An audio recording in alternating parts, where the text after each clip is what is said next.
Graham. Hey, everybody, welcome. Welcome to Unlocking Autism. Hi, everybody. How are you? We're just going to go live. We're going to try and go live on Instagram while we do this. So let's give it a whirl, shall we? Oh, wrong one. Here we go. Let's see if we can go live on Instagram. I think we are. Amazing. Hello, everybody. Tell me where you're from. I want to hear where everybody is from. Who wants to hear from Juliana tonight? She is very excited to have her day in the sun here. Georgia, New York, hello. From Maryland, New York City. Hey, I'm Long Island over here.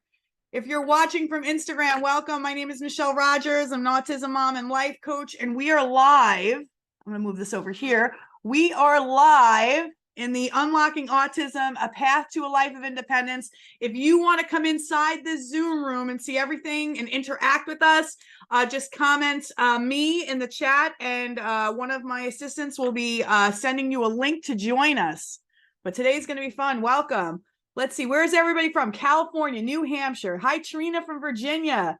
King of Prussia, PA. I always like that town. King of Prussia, PA. Oh, we already got somebody with their hand raised. Loved it. Aloha from Hawaii. I love it. Awesome. So happy to have everybody. Long Island. I have Stefina. I hope I'm saying your name right. I'm Long Island too.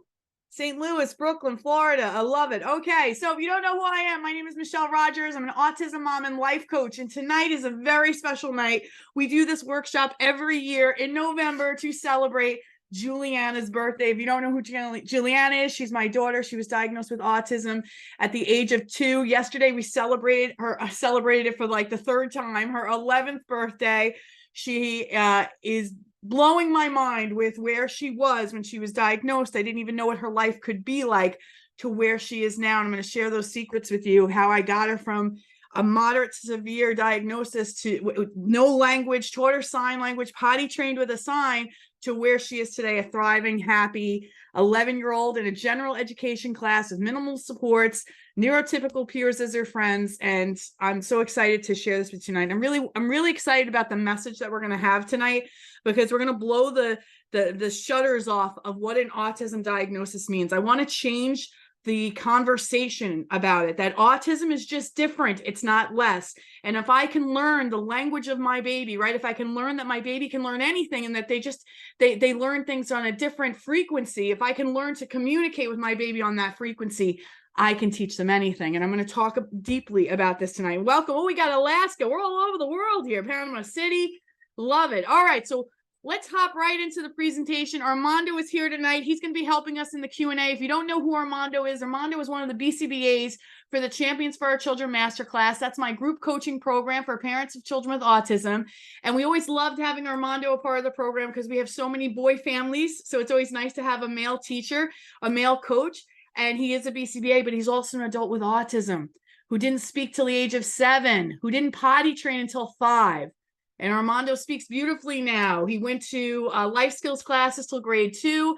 He was in general education classes from 3 to graduating high school. He went off to college. He got his master's degree. He got married last year. He owns his own company. He speaks beautifully now. You're going to get to hear from him today as well. And he's going to be answering the questions in the Q&A. So before we get hopping and get cracking, I'm going to do we're going to give away some Amazon gift cards tonight. Who absolutely loves some Amazon right around the time of year to have a little Amazon love, right? Okay, so we're going to do some Amazon gift card tonight. I'm going to give away a free session with myself and a free session with Armando. We're going to do some raffles, but you have to stay until the end of till the start of Q&A. And then we're going to do those raffles, and then we're going to get right into coaching. If you want to be coached tonight, I guess we already have some people ready to go. You want to raise your hand. When you get coached, you're going to be brought up onto the screen as a panelist. That means you have to have good audio, good internet. You got to show us your beautiful face, and you got to be in a quiet area to receive coaching so everyone else can get coached as well. And everyone who came tonight is going to get a free gift for coming. We're going to give you the Autism Mom Survival Guide to Problem Behaviors. It is one of the best guides I think I've ever written. As you guys know, I've written a bunch of guides. If you don't know that, I do. I have guides on potty training, communication, problem behaviors, and that this is about problem behaviors. And I'm so excited you guys to share that with you because you came tonight. All right, so I'm going to share my screen. We're going to get cracking. And without further ado, let's get to Unlocking Autism, A Path to Independence. So let me just share my screen. And tonight, my team is here to answer questions. We've got Jen here, Kim, Jessie is also going to be joining us, so she might be on the Instagram. So guys, can you see my screen? Yes. All right, perfect. So I'm just going to widen it out so we can see it a little bit better. Is that good? Is that good? Yes. My team? Yes. All right, perfect. So here we go. Let's get cracking. I'm just going to open up the chat so I can see you guys and talk to you guys while I do this interaction. We're going to pull up Q&A. Just want to make sure we're all ready. All right, so here we go. This is Unlocking Autism, A Path to Independence. Hold on one second here. Okay, you are in the right place. If you have a child with autism or suspect autism and they need to potty train, you're in the right place if they're moderate, mild, or severe on the spectrum. You're in the right place if your baby with autism is verbal or pre-verbal. You're also in the right place if you suspect autism, but you haven't gotten the diagnosis yet. We're here to help you guys too. You're in the right place if your child has multiple diagnoses. And you're in the right place if you've tried and failed many times, whether to teach potty training, communication, problem behavior. If you're struggling with any of these, you are in the right place. And you're also in the right place if you have a child or adult with autism from 2 to 30 plus years old that's in diapers, that's not communicating, that's having problem behaviors. I'm going to help everybody. You are in the right place. Okay. All righty. So by the end of this presentation, you're going to know how to potty train your child. You're going to know how to get your life back. That's one of the byproducts of working with me. You get your life back, right? You're going to feel confident that this can be done, right? We can potty train them. We can teach them how to communicate. We can solve their problem behaviors. And you will be the ultimate educator, and you'll feel confident that you can teach your child with autism anything. That's a big one for me. And then, of course, if you stay till Q&A, you're going to get a special gift. And we're also going to be raffling off 2 Amazon gift cards, because who wouldn't love an Amazon gift card this year? But you got to stay till Q&A for that. And we're going to raffle off 1 private session with me and 1 private session with Armando. And not only will we make potty training, communication, stopping problem behavior, we're going to do it and make it fun for you. Wouldn't that be an amazing concept? Okay, so the first thing I want to talk about are what are the skills that a child with autism needs for a life of independence. And these are the first 3 skills that I worked on with my daughter. And I always call these 3 skills the foundational skills. It's almost like if you don't have these skills, it would be like building a house on sand. Okay, and this is what I like to call the big 3. And I believe that every child with autism, if they have these 3 skills, no matter where they fall on the spectrum, mild, moderate, or severe, if they have these 3 skills, the chances of them living a life of independence increases greatly. The first skill is communication. They have to be able to communicate with us. The second one is problem behavior's got to be at 0 or close to 0, so they can go to school and they can sit and attend and learn. And the third one is potty training. Who's here for one of these 3? Put it in the chat. What do we need help with today? Let's see. Potty training, 3, all 3. I love it. Potty, all communication, potty training, all 3. Oh, wow, it's going crazy in the chat. All right, I got you, everybody. All right, amazing. All right, so the next thing I want to share with you before I hit play, because just hit play on its own, is our story. I think one of the best ways to kick off tonight, and by the way, Juliana is going to come on live tonight. She's very excited to be the star of the show. I'm going to have her come up right as we start Q&A, so you guys can see where she's at today. And this video is really our journey, and I wanted to share it with you. I could always just verbalize our video, but I think the video just speaks it so beautifully for itself. And then having her come on in the end will be be a cherry on our Sundays. I remember when I got pregnant with my daughter, I felt so grateful and so blessed. And my life up until that point had been pretty rocky. I had a lot of bumps and bruises along the way, and I finally thought that I was turning the corner and God was blessing me with this beautiful gift of a child. And I just, yes, finally something was going my way. And then when she was just absolutely perfect, I had all of these dreams and expectations for her. I thought of all the things that I thought she was going to do.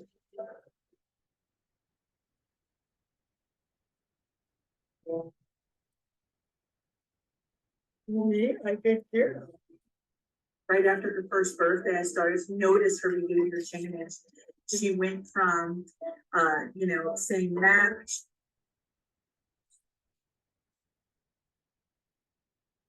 She was obsessed with Dora the Explorer, Mama, Dada. She was saying it all. Good girl, say Matt. Hit all of her milestones up to that point. She walked at one, she was eating solid, she just, she looked really good. And then I just remember her, it felt almost overnight or very quickly, but her demeanor just changed. She went from this super happy baby to crying and tantruming, just frustrated all the time.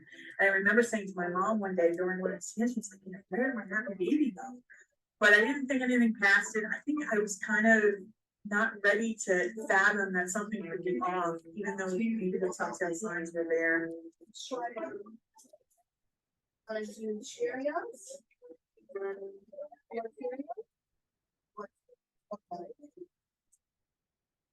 First. Honey, you gotta get dressed. Gotta get dressed, honey. Time to get dressed.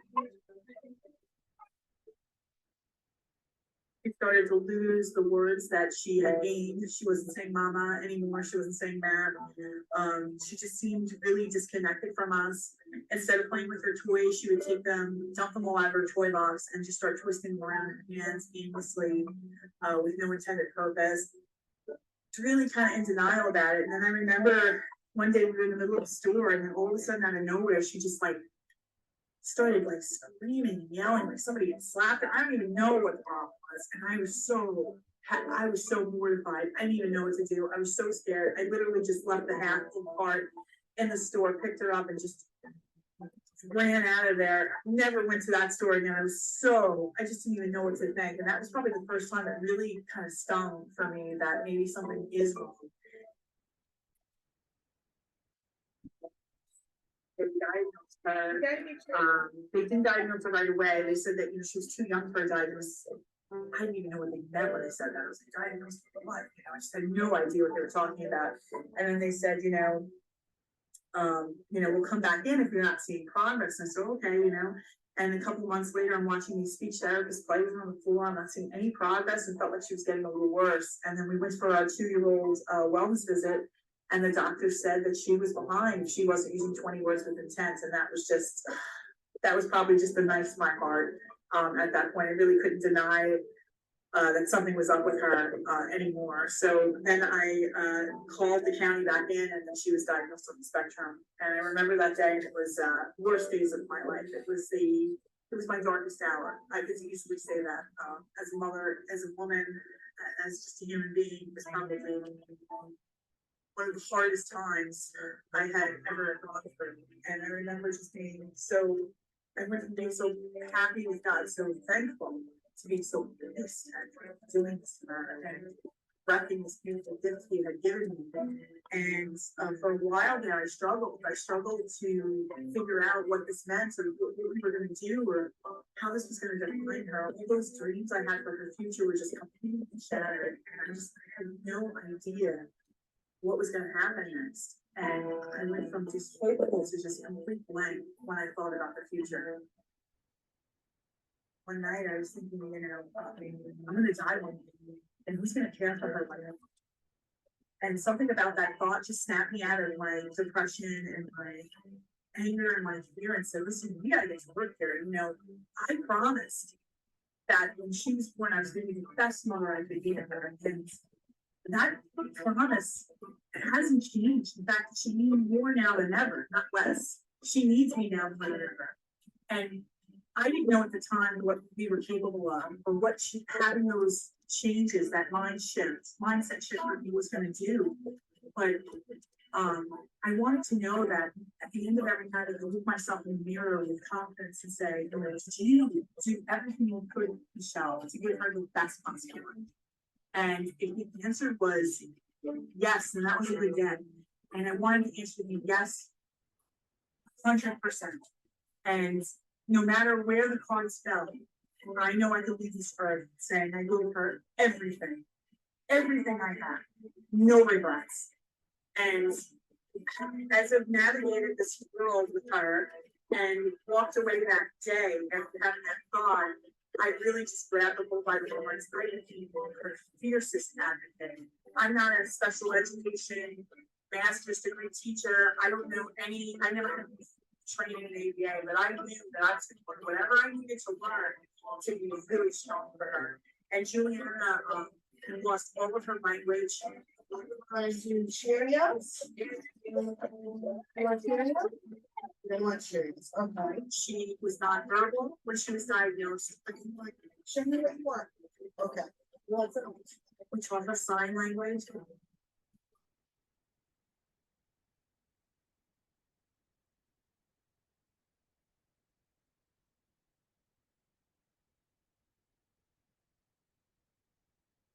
Show me. Juliana, show me. Yeah. Then she went from sign language to word approximations.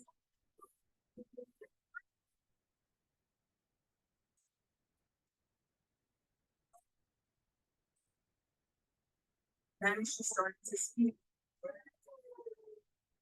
Say, I can't eat. She went from the most restrictive preschool environment. She was in 6.4, most restrictive preschool, special education preschool.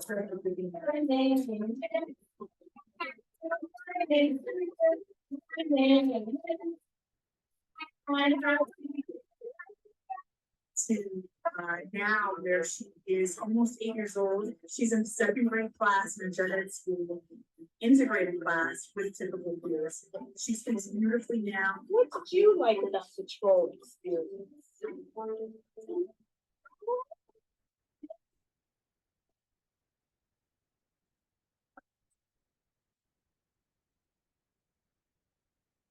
She has a personality.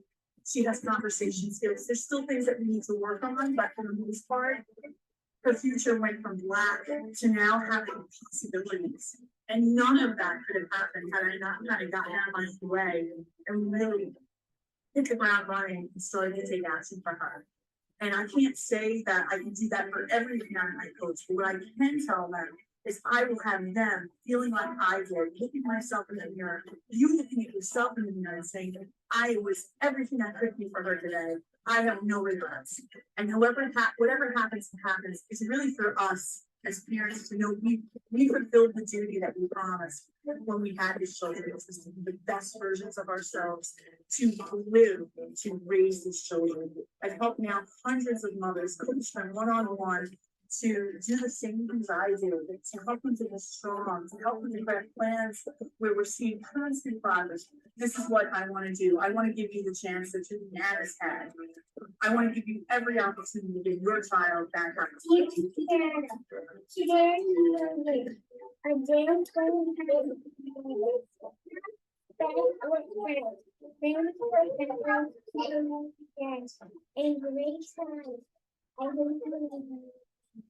Happy birthday, love you. All right. Can everybody hear me okay? I know there were some issues with the audio.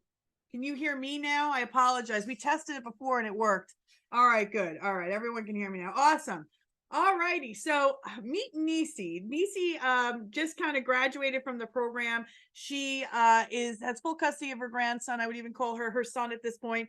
He we pee trained him within a few weeks, and then we poop trained him. And Nisi's a great story I love to share because Nisi got him pee trained very quickly, and we were struggling to get the poop. And she sent me this email like, I'm gonna quit. This isn't working. Blah blah blah blah. Blah. And I said, Nisi, let's get on a call. Let's figure this out. And we ended up figuring out that he was holding his poop on Fridays to go back to school on Monday and poop there because he doesn't want to poop at her house. So I was like, all right, well, let's hold him, keep him home on a Monday. And sure as anything, we got him poop trained. And she sent me this, I'm so sorry, you were right. I was so crazy, and that's how we get sometimes. We get so crazy. Our brains want to believe that we can't solve for these issues. You guys are in the field, like you're dealing with it. You're in the battlefield. You can't see it as clearly as I can. I always say I kind of have the drone view as your coach to kind of see where the problems are, where the weak spots are, and then help you to solve for them. And this here is Mary, and I want you to meet her. Her son was 7 when we first worked together.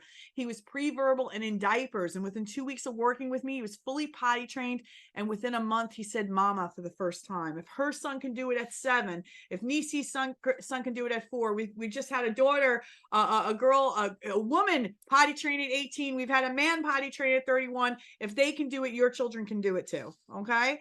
And of course, we have to start all of our webinars with a disclaimer. All information in my workshops are not intended to serve as a substitute for a consultation with a medical or behavioral professional. Only qualified professionals who know and work with your child on an ongoing basis can adequately assess and supervise a child's program. I always recommend including a board certified behavior analyst on a child's client or child or client's team. This is especially important if a child's in danger of hurting themselves or others. So of course, anything that we suggest tonight, you want to run by your doctor and your home team. Okay, so what are the goals you have for your baby? Let's put this in the chat. I'd like to know. Okay, let's see. I'm glad I found you. I'm glad you found me too, Bridget. Son is nonverbal. I need to potty train. All right, what are the goals that you have for your children? What are the skills that you need? Oh, pooping on the potty.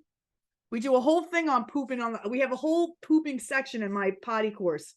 Nonverbal and needing to communicate. Communication and potty training. Potty. Responding to his name. My son is scared of the bathroom. We're going to talk about too. Potty phobia. Needs to express wants and needs. Potty train. Okay, so these are all the goals that you have for your baby. And I want you guys to understand that all children on the spectrum, no matter how severe their autism symptoms present, can obtain the big 3.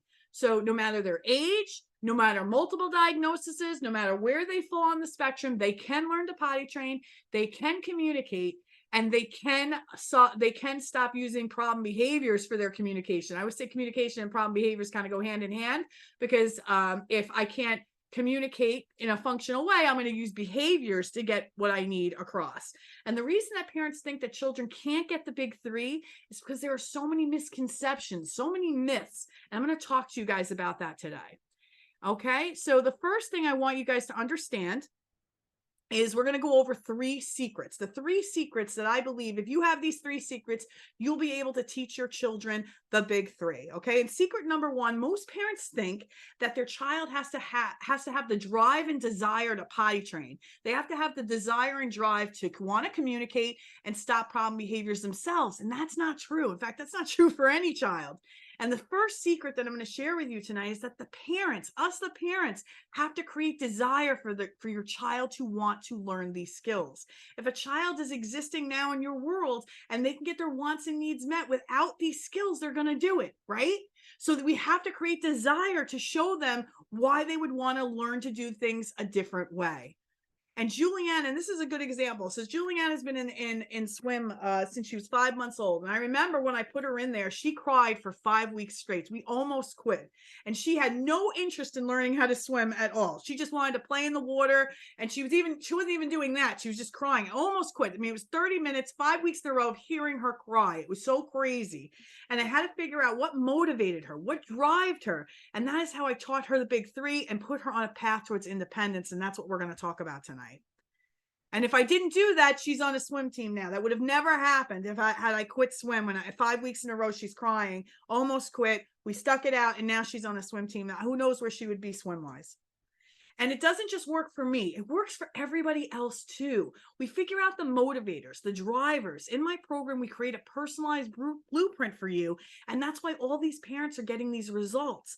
When you hear that I have a 100% success rate for potty training, communication, and stopping problem behaviors, it's because we know what drives behavior, and we can help you to help your child grow. And here's Elizabeth. Hey, Michelle, I know I haven't been able to join the calls as much. I'm back at work, but I wanted to keep you updated. Sam has now pooped on the potty twice. We still have a ways to go, but we made progress. My boy peeped in the potty for the first time this morning since beginning the program. I couldn't have done it without the advice and support. This is what's available to you. And Juliana's not a unicorn. You guys can all have this for your kids, okay? And that's going to lead me to secret 2. And in secret 2, people think that creating an independent child with an autism diagnosis is difficult or it's complex, and that it takes hundreds of steps and it takes a long time and it's misery. And that's a myth, y'all. That's a misconception. What I want you to understand is secret number 2 is you can teach your child with autism to become independent, and it's simple. And when I say simple, I don't mean easy. There's a very big difference between simple and easy. Easy means something achieved without effort, right? I don't even have to think about it. I can just do it, right? Simple means that the steps to learning the big three are uncomplicated, easily understood, but it requires effort and commitment. That's the difference between something being easy and something being simple. And all you have to do is be consistent. You get up every day, you make your bed, right? You take a shower, you brush your teeth, you change your underwear, right? You do this. The way you do that is how you're going to teach the big three. It's just a habit. It's a habit you create. And that's why in 90 days in my program, this stuff works. And this is how we do it. It's commitment and consistency. That's it. Just like you have those things that you do every day. They're non-negotiables. We've got to start creating non-negotiables around teaching our children how to get potty trained, how to get communicating, and how to stop their problem behavior. Okay. So the skills you need to teach the big three, you need to be consistent and you need to be committed. You have to be committed to your child to do this. And I know you're committed to your child. That's why you're here tonight. You want to solve for some of the behaviors, the potty training, the nonverbal, right? You want to solve for that, but you need to just commit to these new skills. It's like riding a bike, right? Once you learn it, you never go back. It may be like if you haven't ridden a bike for a couple of years and you get back on it, you'll be wobbly, but you'll remember, right? So it's the same thing. We're consistent and committed, and that's how we're going to create these results for our kids on the spectrum. So the skills you need for the big three, you need to be consistent, you need to be committed, and you need to be in a winning or learning mentality. You need to be willing to see all the steps of the big three as learns, not fails. The only true fail of an autism parent is quitting. I mean, they're in the winning or learning mentality. They're going to be learns, but in 90 days, you'll exactly know how to do it. This is how I did it with my daughter, but it doesn't just work for me. It works for all parents, including you. And I'm not a special snowflake. I've done this for my child, and I've helped hundreds of families do this in my masterclass. I know this sounds wild, that all you need to be is consistent and committed, but it does work, which is going to lead me to where we're going to go with the secret three. And this is another example of other parents in my program seeing the results of being consistent and committed with a personalized plan for potty training, for a personalized plan for communication, stopping problem behaviors. This mom says, 1 year ago today, I gave Michelle Rogers intense potty training a whirl, and boy, was I amazed at how quickly my daughter learned how to go on the potty. No lie, by day 3, she was trained to pee with no issues. We had our issues with pooping on the potty, but with continued guidance, we conquered it. I can finally say it took almost a year, but my daughter is finally vocalizing that she has to go, and I no longer have to ask. Just wanted to share with you all, don't give up on your child. Patience is key. And before my little girl, I had none. Thank you to Michelle. And this other mom says, you were literally the reason I was able to potty train my 4-year-old. We're so grateful. And this lady in this ad, she says in her potty training program, I swear it works. Do you understand? So like, this is what's possible for your babies. Consistency and commitment. That's what these moms did to get potty training done. And this is going to lead us to secret 3. And I've been talking to a bunch of you and that are working with doctors, therapists, teachers, and you're working with all these people because you're trying to help your kid. But the missing link, the missing component to get what you came here for today is you. And that's our secret 3. You are your child's #1 resource to creating independence. And I know what you're thinking. What do you mean, Michelle? This is why I have all these services in place, or I'm trying to get these services in place. But you are your child's best asset. And you want to know why? #1, no one loves them more than you. #2, no one knows them better than you. #3, no one wants them to win like you. You are the VIP best resource in your child's corner to get potty training, communication, stopping problem behaviors done. I know what you're thinking. How can that be, right? I've been here the whole time, and I'm not a special education teacher. I don't know anything about it. I know shit about autism, right? I don't have a medical degree. I'm not qualified to be the #1 VIP person Michelle's telling me I am. And when you have that baby in your arms, I want you to think about when you're holding them in the nursery, right after you brought them home from the hospital, right? And you're looking at them. And I want you to remember what you thought their life was going to be like and the parent that you thought you were going to show up as. And then the autism diagnosis comes and that identity flies out the window. And the next thing you know, you're leaning on everyone else to tell you what's going to happen, and you start grasping at experts. And I remember seeing this coming out of our pediatrician's office. The receptionist had this mug in her window, and she says, please don't confuse your Google search with my medical degree. And I laughed, and I told her, I said, don't tell your doctor, don't mistake his 20-minute lecture, 120-minute lecture for me living with this child 24/7. And I want you to think about this, and everybody put this in the chat. How many times have you heard a doctor or teacher tell you something about your child and they were wrong? Let me know, even if it didn't happen to you about your child, how many times have you heard this happening in your life, to you, to a family member, a treasured expert who should know everything, made a prediction and they were wrong? Yes, all the time. Yeah, plenty of times. So why are we putting all our eggs in that basket? Why are we assuming that they know better than us on how to take our kids from nonverbal to communicating, take our kids from diapers to fully potty trained? You go into a doctor's office, you're there for 30 minutes, they check. If you're lucky, you'll be in there for 30 minutes. He takes the vitals, he gives you his 2 cents, and you're on your way. Why would you give that so much more weight than your experience as a mama bear, as a daddy bear, as a grandma bear, as a great grandma bear, right? And just assume that they know what's better for your child. And I want you to think about this. I want you to think about that morning, right? In that nursery, and you thought about this baby, right? And you thought about the future that they're going to have and how you're planning to parent them. And then with that parent that's holding that baby, thinking about the parent they're going to be to give them the future that you're dreaming that they'll have, right? Would that parent ever be okay with that child shitting and pissing in a diaper longer than they should be? Would that parent let this child walk around the house and not talk to you? Would that parent be okay with this child hitting themselves or others to get what they wanted? Would you allow any of this to continue in your home if autism wasn't part of the equation? And that's what I want to help you guys through tonight. I want to break the fucking mold. And I curse, I apologize, anybody offended. I'm not your coach. This is how I am. I'm so passionate about this, right? I want to break the wheel on what people think an autism diagnosis means. If I had thought all the horrible things that I could look up on Google, right? Or all the horrible things that the doctors and the therapists and teachers told me about her, she would not be where she is today. I chose to believe something different about her. And because I chose to believe that, and I showed up in a very different energy, I didn't know I was going to get 11 and 11 was going to look so good. I had no idea what it was going to look like. But she deserved a mother who didn't believe anything otherwise. And I really want to hit that home with you guys tonight.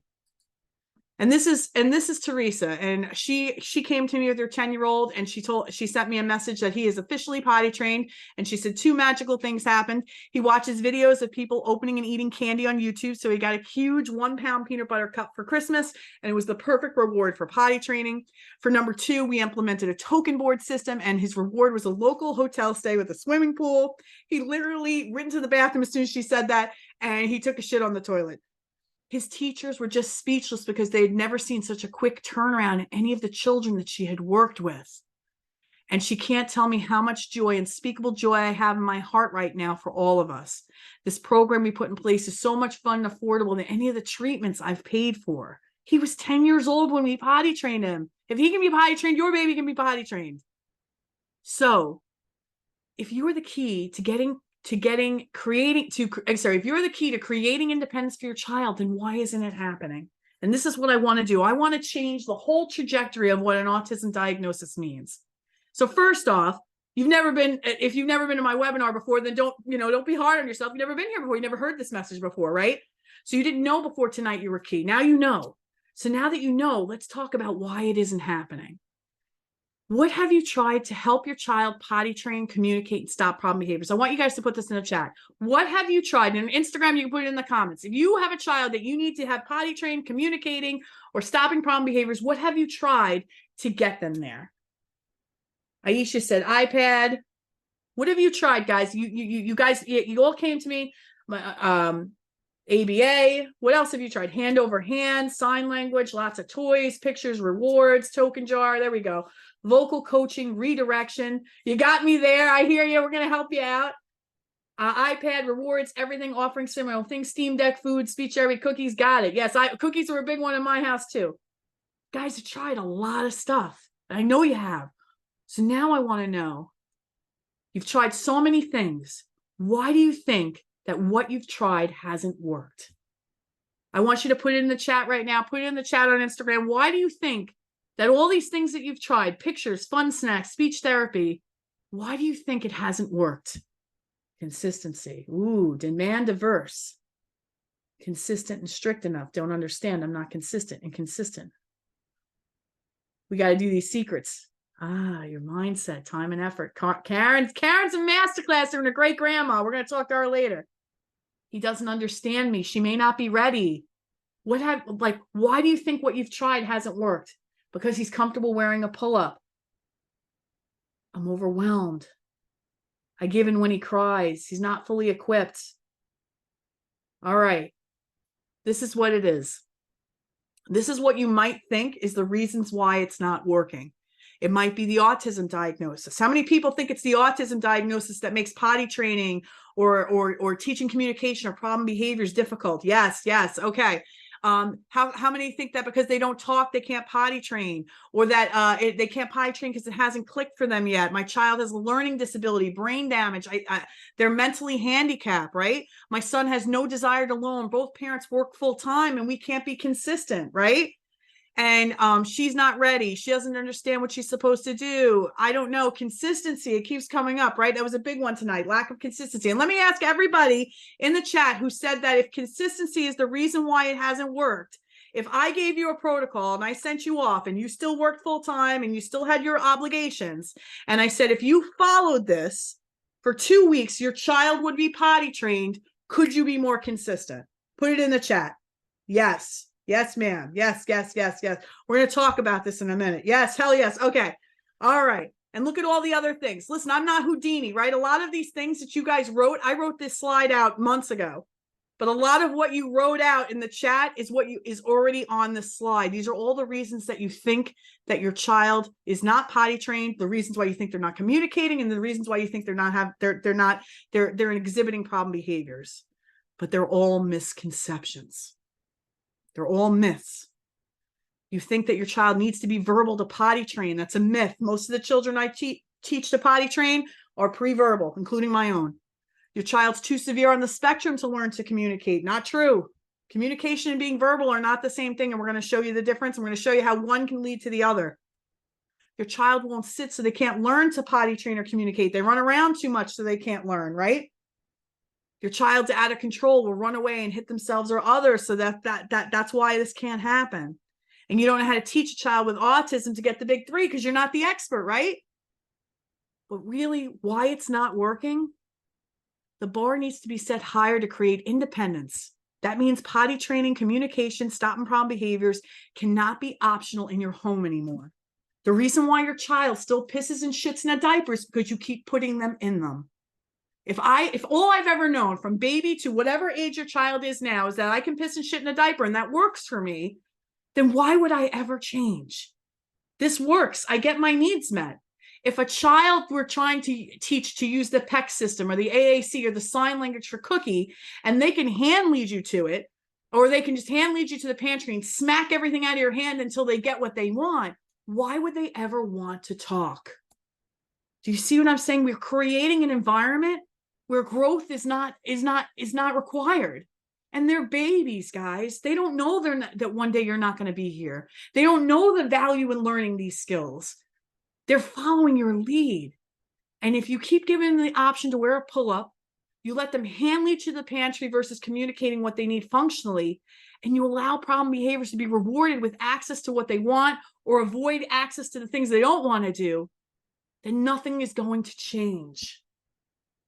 And this is the thing, right? If I think all those shitty things on that slide, right? That the reason why it can't happen, I set the bar low. And your child with autism is just like every other human being on the planet, not just any human being with autism, any human being on the planet. I want to do the least amount to get the biggest payout, right? So if I'm setting the bar low as the parent, the kid's like, great, because I love the way shit is anyway. I'm kind of like boy king or boy queen around here, and I don't see the reason to change. And as long as I don't see the reason to change, and you think I can't do it anyway, I'm good. See, it's almost like it's a self-fulfilling prophecy to live this shit life where nothing changes and your child doesn't grow. Does this make sense to everybody? Yes, these kids are smart. As long as you keep giving them the options to not grow, they're happy to stay where things are. It is your job as a parent.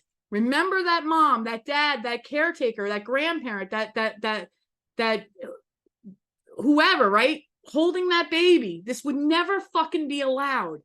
It's got to stop today. These babies are smart. They know exactly what they're doing. And if you set the bar low, your child will just meet you where that lands. They're like every other human being on the planet, right? When you raise the bar, your child has no choice to raise, but to raise to the occasion. Like with Juliana, I remember there was this time where I was teaching, we were having her try new foods for breakfast, and she cried and she whined and she didn't want to try it. And I just sat there and I sat through it because I knew I needed to be in the authority of somebody who said what they did 100% of the time. And eventually she ate it. She had no choice. My bar was here. She was whining and complaining. She wanted to keep it here. She was trying to negotiate, have Cheerios, have peanut butter and jelly, things that she liked. She didn't want to try the waffles. She went through her whole gyration. And then she had no choice. She had to rise because I wasn't accepting anything less. And that's how you guys have to be from this point forward as well. And you need the champion mindset. And this is where we're going to do some autism myth busting, right? You guys are going to have a lot of shit rolling around your head. If you guys are struggling with the potty training and the communication, the problem behaviors, we got to myth bust some of the thoughts that are rolling in your head that you think are fact, but they're not true. What are your thoughts around your child learning the big three? Tell me right now in the chats. What are your thoughts? Do you think they're capable of learning the big three? Do you think you're capable of teaching them? Does autism mean cancer to you? Do you see autism as a death sentence? Because it's not. The number one reason stopping your child from being on a path of independence is your thoughts about it. And your thoughts are creating your results with your child with autism. Your thinking needs to be setting yourself and your child up for success when it comes to potty training, communication, and stopping problem behaviors. And here's what I do. If you need a thought that you're not sure about any of this, presume competence. I want you to think about in your head that one of the things you guys will say is like, oh, they don't understand what's going on. I want you to tell me how that's fucking wrong. With my daughter, the come to Jesus moment for me with my daughter was teaching her the sign for cookie. And when she finally got it, I was so shocked because up to that point, I thought she was gone. I cried. I thought she was gone. I thought she was on her own island and we were here. And when I saw that, it was like, holy shit, this whole time she was here. I wasn't even talking to her. I don't want you to spend another day thinking those shitty things about your kid. And that's what we have to do. So if you're struggling with what you're believing about your child with autism, you've got to presume competence. All thoughts have to be in alignment for the results we want for the big three. And this is the single most important thing you need to know tonight. All thoughts you have about the autism and about the potty training and about the communication, the problem behaviors are optional. I get to choose what thoughts I want to get behind to get new actions, new emotions, and results, different results that I'm living now. And that's what this program is all about. And I help parents like you to think intentionally to get the results you want for your child with autism. Listen, I've got beautiful tactical. I've got amazing tactical to get the big three done. It's my jam. 100% success rate I have in my masterclass. If you come to that program, you do the work. By the time you leave with what you came for every time. But it's not just about that. I've got to stoke the fire of belief in you. Right now, you have limiting beliefs. You have thought errors about your child, and it's keeping you and them stuck. When I had that moment, everything changed for me. And I need you guys to be in that moment now. Show up like that mom now. And don't stop until you get what you came for. I remember thinking, like, is it dangerous? Is it dangerous for me to advocate, to get on my soapbox and tell every parent with a child with autism? Some of you probably been told that your kids are going to end up in a group home. They'll need forever care. Is it dangerous for me to come out here and tell you to swing for the fucking fences for your child? That every child on the spectrum, I believe, should and can have an independent life, and it's dependent on us. We are the gatekeepers to that progress. And is it dangerous for me to say that? And here's what I want us to think. I really thought about this. I've been thinking about this over the last year, and this is in celebration of my girl, who I didn't even know the life we live now was what was going to be in store for us. I did not, when I had that night where I was thinking, I'm going to die one day, who's going to care for her when I was gone? I had to fucking swing for the fences, even if I was going to miss. Because when I swing for the fences, when I show up in that energy, like I'm giving it everything I got, for a while there, up until she was in kindergarten, I believed I could cure her of her autism. I really believe that. And you know what? I know now that that's not true, but it fucking served me well because there was nothing that deterred me. Every time we tried something that didn't work, and boy, 85, 90% of what I tried didn't work. But if I thought of all of those things as fails, I would have just stopped. My head would have been in the couch cushions. I would have been done. All I thought was like, nope, that just isn't what works. And every time I find something that doesn't work, it's going to put me one step closer to what does. See how it's really the same scenario, right? You guys are struggling, right? And you might have these thoughts about why you're struggling. And the thoughts about why you're struggling are keeping you stuck. But if you looked at the thoughts about why you're struggling and say, you know what, maybe it's just that the reward. Maybe it's just I have diapers on. Maybe it's just that they'd rather sign than use PECs, which is what happened with my daughter, right? If I have that belief that there's something out there, I just need to find it. Swinging for the fences shouldn't even be a fucking option. So whether it lands or it doesn't, your child deserves a parent that fights like that to the very end. And that's the biggest message I want everybody to walk away with. Is it dangerous for me to tell every parent in here, no matter where your child falls on the spectrum, even if they have multiple diagnoses, even if they're older, that they can live an independent life? I think it's dangerous not to say it. You're their parent. If you don't fight for them, who will? You have nothing. What's the worst that can happen if we swing for the fences and we miss? We're going to be disappointed. Well, disappointment queen here. I've been disappointed so many times, right? I tried more things with Juliana that didn't work than that did. And I would do it all over again. I do it all over again in a heartbeat. And that's what I want you guys to understand. And when you show up like this, the results are going to be so beautiful. And by the way, this is hysterical that my team picked this picture. I crocheted that hat for her. It was like a hat, a muumuu. She did not want to fucking wear it. It took me like an hour of crying and running around the house. She kept taking it off and putting it back on. I take it off, put it back on. We're wearing it. I crocheted it. You're wearing it. It was hysterical that they should. I remember this. My struggle with her. The struggle is real. She didn't want the feel around her ears, and I tried to make it bigger. Everything. And she finally wore it. And the results of showing up as a parent who does not quit on her child. You will be more compliant. You will be more confident that you can teach your child anything. You'll be less stressed. You and your child will have more freedom, and your child will be independent. It will happen. This is Kimberly. She was one of my OGs. I started this program 3 years ago. This month is the anniversary of the Champions for Our Children Masterclass. 3 years ago, I started my masterclass.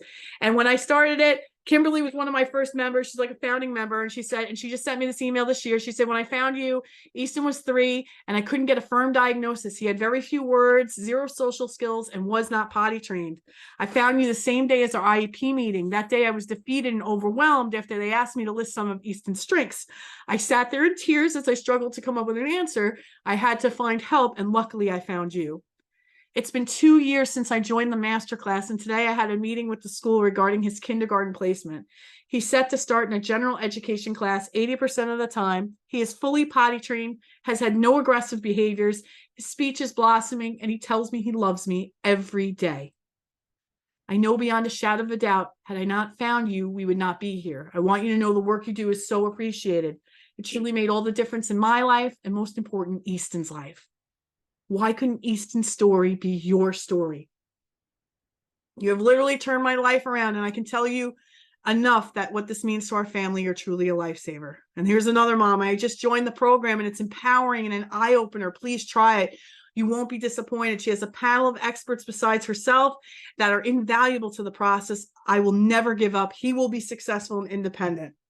Amen. I want this for you guys too. Michelle, I was busy on the phone, and then I realized my child wasn't where he was sitting. Come to find, he was in the bathroom. He pulled his underwear down. He's doing number 2. And I'm crying ugly, happy tears. And I had to share. So let me ask you guys, would you like my help to help you get your child the big 3? Can you put it in the chat? Would you like some help? Yes. Yes. I love it. Yes, absolutely. Yes, please. Hell yes. Love it, love it, love it, love it. Yes, yes, yes, yes, yes. All right. So what every child needs for a chance of life of independence, right? We're going to thumbs down on those pull-ups. We're going to get them potty trained. We got to get them communicating. Yes, I love it. Kisses. I'm going to help you all. Kisses. We need to get them communicating. And we need to stop those problem behaviors. Cody wanted to shout out too. So the way I see it, you got two options. The first option is you can go, leave tonight and figure this out on your own and end up frustrated and exhausted. Or you can go with option two. You can follow a tried and tested path from stressed to successful. Tell me what your option is, option one or option two. Which would you prefer? Two, I love it. Two. Love it. I love it. All right. Now I want to paint a picture for you today. And I love it. Two is kissing. I'm going to help everyone. 200. You got it. I love it. All right. I want you to imagine this day for you. Now, this was Juliana's 11th birthday. We celebrated 2 weeks ago because she wanted to go to this this sleepaway event at an indoor water park, and her friends, we had to coordinate the time because we took 2 of her close friends with her. And I want you guys to kind of close your eyes, and I want you to imagine a Sunday morning in your home and your baby. You wake your baby up out of bed. And I don't care how old you are. My daughter will be 50 and I'll be 85, and I'll always be your mother, right? She'll always be my baby. And I want you guys to close your eyes. Imagine a Sunday morning, and you wake your baby up out of their bed. And when you see the sheets come off them, they're wearing underwear because they're fully potty trained now. And then you hear their little feet scurry into the bathroom all by themselves. And you see them pull out their little stool, or they just hop right onto the toilet, and you hear them peeing in the toilet. Then that child jumps off the toilet, puts on their underwear, flushes the toilet, washes their hands, comes out to you in the kitchen, and is able to communicate with you that they would like eggs for breakfast. Tell me what that would feel like to have a day like that. Tell me in the chat. What would it be like to have that day? Amazing. I'm crying. Crying with you. The best gift on earth. Wonderful as hell. Amen. A dream come true. My joy would be full, life-changing, a wonderful gift. I love it. Heavenly. What a beautiful word, heavenly. My biggest dream, my best day of my life. Well, this is what we do in my program, and I want to invite you into it. And this is introducing the Champions for Our Children Masterclass. This is what I do. And this is a card that Juliana got right as she went into kindergarten. I'll never forget it. And it said, "Dear Juliana and family," this is from her speech therapist. And it said, "Thank you for the gift card and the sweet and the gift card and the sweet card. It was truly been a pleasure working with Juliana for the last 1.5 years and watching her blossom. She has made more gains in skills than I've ever seen in my 25 years of experience. I can't imagine what the future holds her. She is going to soar." This is a card that you have coming for your baby too. So why would you join the Champions for Our Children Masterclass? If you joined us, you're going to get personalized strategies for exactly where your baby's at. We're going to get a potty trained child. If you're here for potty training, that's my jam. I have a 100% success rate for potty training, communication, stopping problem behaviors. You're going to start to reconnect with your child because communication is finally going to be in place. And we're going to get to the root level of your child's problem behaviors and treat it, not just treat the symptom. When life happens, we're going to help you to get back on track. If a regression happens, we're going to tell you exactly how to handle it. And we're going to learn from trial and error rather than quitting on our kids. That's the only true fail of an autism parent, is quitting. We're going to teach you how to build that champion mindset so you no longer have to worry about autism every minute of every day. And you're going to get your independence back too. One of the byproducts, I've heard so many families say, should I quit my job? Do I need to quit my job? I need to stop my dreams because this child needs all this care. I want you to get your life back. It's a beautiful byproduct of joining the masterclass. And you're going to get mastery of my 3 pillars. And we're going to talk about that now: knowledge, belief, and support. And these are some of our masterclassers. I'm so excited. We've been working hard with our son to learn his name and be able to say his name when someone asks. He finally got it yesterday and now can answer that question anytime. Finally, big win. This is for you moms who are waiting to hear your baby say, "I love you," or say their name. Michelle, I just want to email you and let you know the progress. Just 36 hours into adding the tablet as a potty incentive, and Audrey woke up this morning and went to the bathroom, and her pull-up from the night was dry. I honestly think this is the 3rd time in her life that this has happened. She is definitely reward driven. I'm so excited and curious to see her process as we continue. Just want to say thank you for your support. And this is from my mom, Caitlin. And I don't know if she's here tonight, but she was one of my she held out. She was on the fence from joining for like a month or two. And when she joined, boom, this happened within a matter of weeks in my program. Michelle, you're freaking amazing. Thank you so much for helping me with this. 24 hours after I jumped off the call, everything you said was so true. I needed to stop giving her allowances because she has autism. I think the biggest reason why she can't do anything is because of my fears. I was late in potty training initially because it was easier for us to do the pull-ups. How many of you understand how this feels? Also, other kids her age were still in pull-ups, and therapists and doctors made it more accessible for me to not potty train her. Last night, you helped me flip a switch. I have always said I'm her biggest advocate, but yet I was holding her back. Thank you very much, Michelle. You're truly the best. I think the non-sugarcoating and calling me out on my BS, I like to call myself a velvet hammer. I say it with love. I always try to give it to you. I give it to you straight, but I try to say it with love, right? So I say, she said, I think the non-sugarcoating and calling me out on BS was the best. Tonight was a success, not just for Jordan, but for me too. Thank you again. So here are the 3 pillars. Here are the 3 pillars you need to become a champion for your child. Number 1, you need education. Number 2, you need support. And number 3, you need community. So when you join the masterclass, it is a group coaching program with guaranteed results. And what you get when you join, the first part is education. We're going to teach you how to potty train. We're going to teach you how to communicate. We're going to teach your child how to communicate. We're going to teach you how to stop those problem behaviors. We're going to teach you how to do social skills. My picky eater protocol. My daughter is taking me through the ringer. So I've full-on courses that you're going to have lifetime access to in my study vault.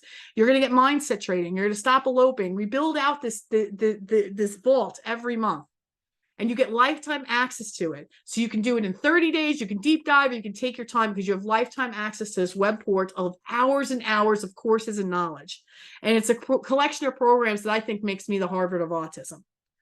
The second thing you get when you join the masterclass, you get support. And what you get is lifetime access to the study vault of courses, but you're also going to get 3 to 4 weekly group coaching calls with me and my experts. So you're not doing this alone, right? You have the study vault. I love the study vault because it's going to give you the opportunity to get reinforced with what we do, like the fundamentals of all the tactical, but then you're going to get on the calls with me and my experts so that I can help you craft that blueprint. And every week we're going to meet and keep building on that process. And the first call each week is with me. I'm an autism mom like you. I'm a life coach, and you're going to come to my call and we're going to craft that first plan for you, whether it's potty training, communication, problem behavior. We're going to work on one at a time. I always say we major in one, minor in the others. Then once we solve for the one we're majoring for, we switch it out. And that's how we're going to nail it. And you're going to come to your first call and we're going to personalize that plan to get you off and running to get this goal done. And every week you're going to come back and you're going to say, okay, Michelle, this is what I did, what worked, what didn't work. And we're going to keep building on that progress every week over the course of 90 days. So there's no way you don't get what you come for.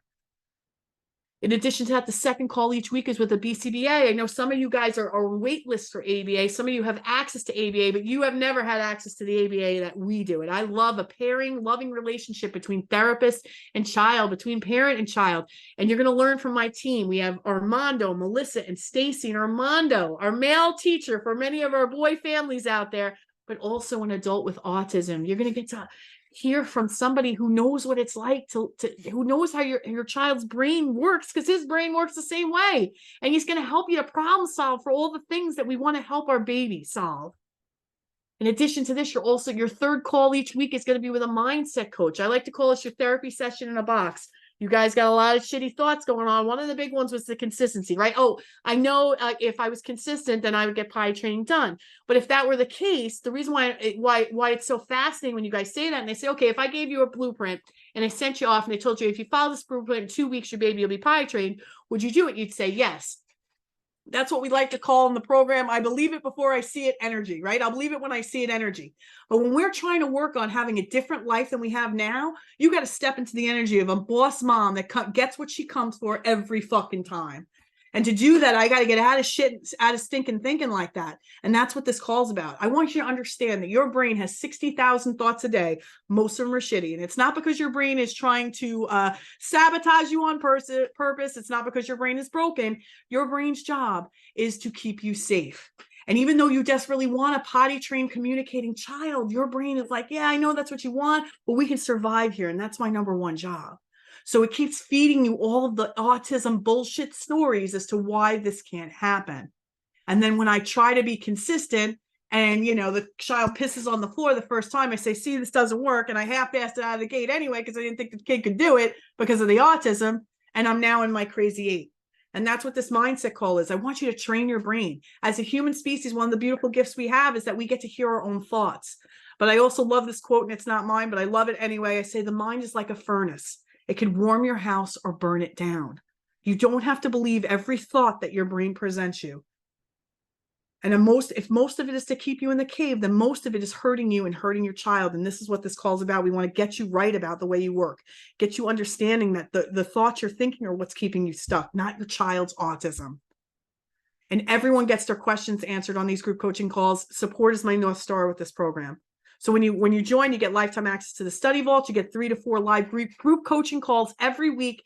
And then you also get monthly specialist calls. We've got Jessica. She's a speech language pathologist. She's an autism mom and a graduate of my program. So you're going to get to talk to her. We have Greer, who's also an autism mom, and she's a dietitian. She's going to talk to you about gut health. With some of our kids on the spectrum, gut health and cognitive ability go hand in hand. She's going to teach you if your child has diarrhea, constant diarrhea, or they're painfully constipated. She's going to give you strategies to get things moving again. Then you have Stephanie, our speech therapist. If you have a child that she's a feeding specialist, excuse me. If you have a child that's a picky eater like mine, she's going to help you with strategies to get your baby trying new food. And then we have Ashley. She's an occupational therapist. A lot of our babies on the spectrum have the fine motor issues.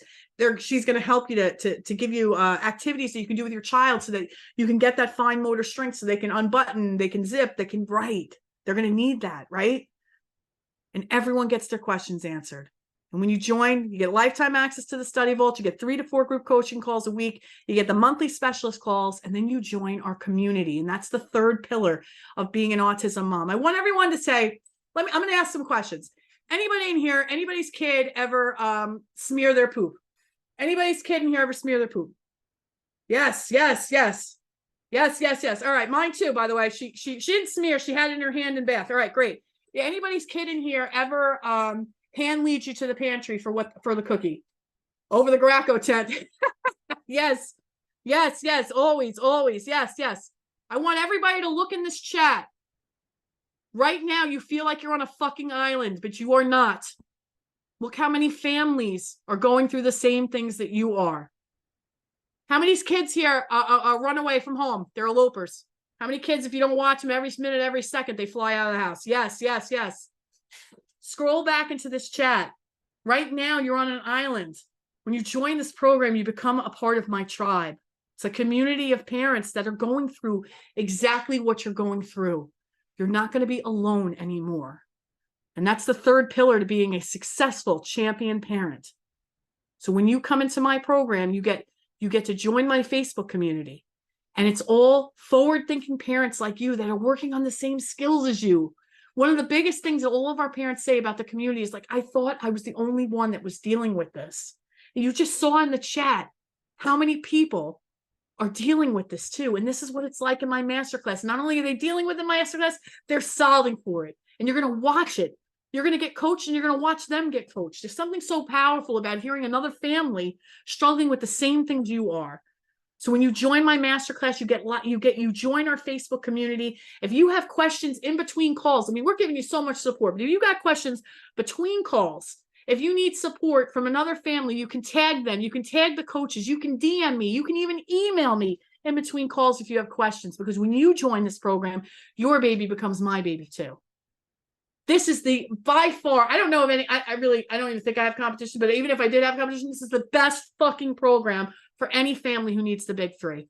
By large, I support you. I give you so much love and support. You are not alone anymore. You're not alone because you have experts in your corner, and you're not alone because you have parents that are doing this with you in your corner. And support is my North Star.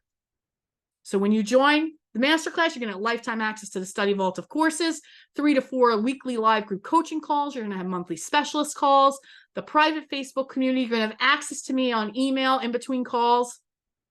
Then you're going to get my action back guarantee. And if after 90 days in my program, 90 days is more than enough time to get potty training, communication, and problem behavior solved. But if after 90 days, in the unlikely event that you don't get what you came for, you stay in my program till you do, or I'll give you your money back. That's how solid I am in what I do. Everybody who comes, who does the work, who comes to the calls, leaves with what they came for.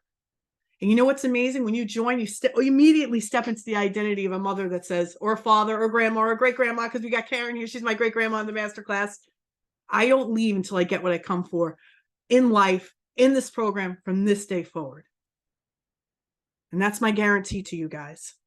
So when you join, lifetime access to the study vault of courses, 3 to 4 weekly live group coaching calls, monthly specialist calls, private Facebook community. You're going to be able to access me via email in between calls if you have any questions. You get the action back guarantee, but we're going to do some bonuses because this is Juliana's birthday month, and I'm a big shopper myself, and I love to give bonuses. So if you join the masterclass tonight, we're going to give you some amazing bonuses. Number one, if you join tonight, you're going to get a private session with our mindset coach. It's a 20-minute one-on-one session with Risa. She is a thought error sniffer outer. She's a thought error hound dog, and she's going to sniff out those thought errors that are keeping you stuck, and she's going to help you start believing different, more positive things about your child. It's a $500 value, and you're going to get one private session with her if you join tonight. In addition to that, you're also going to get 6 months in the program instead of 3. I never do this. 6 months in the program instead of 3. 3 is more than enough to get potty training, communication, and stopping problem behaviors done. But I like to give the incentive of 3 more months. Hey, let's work on picky eating. Let's keep building out those communication skills. Some of my moms can talk about this. They can talk about what it's like. You know, we get wants and needs done. Then we can get vocalizations. Then we can start talking in sentences. You'll get those 3 months of additional support with me and my team. And I'm doing this in celebration of my girl. This is a big month for us. So if you join tonight, 6 months in the program instead of 3. We're also going to be sending you a printed version of the Potty Pocket Guide. That's this thing right here. Not only is it going to be printed for you, it's going to be mailed to your house directly from me. And you're also going to have our toilet training data collection sheet. We printed a few of them on the back of it, so you'll be able to have everything you need to hit the ground running to potty train your child. And that's going to be sent directly to your home. And also, if you join tonight, you're going to get everything. You're going to have lifetime access to the study vault of courses, 3 to 4 live group coaching calls a week. You're going to get the private Facebook community, the monthly specialist calls. You're going to have email access to me. You're going to have our action back guarantee. You're going to get the private session with Risa. You're going to get 6 months in the program. You're going to get the printed guide sent to your house. And we're also sending you a CFOC mug. And I was designing this today, and I was like, oh, I wish I had one tonight, but I will have it and ship it to your house. And you know what's going to say on the back? Different is not less. Different is not less. And you're going to get this sent to your house, and I can't wait to have one too. All right, so you're going to get the mug. And then finally, if you join tonight, you're going to get everything that's on the screen.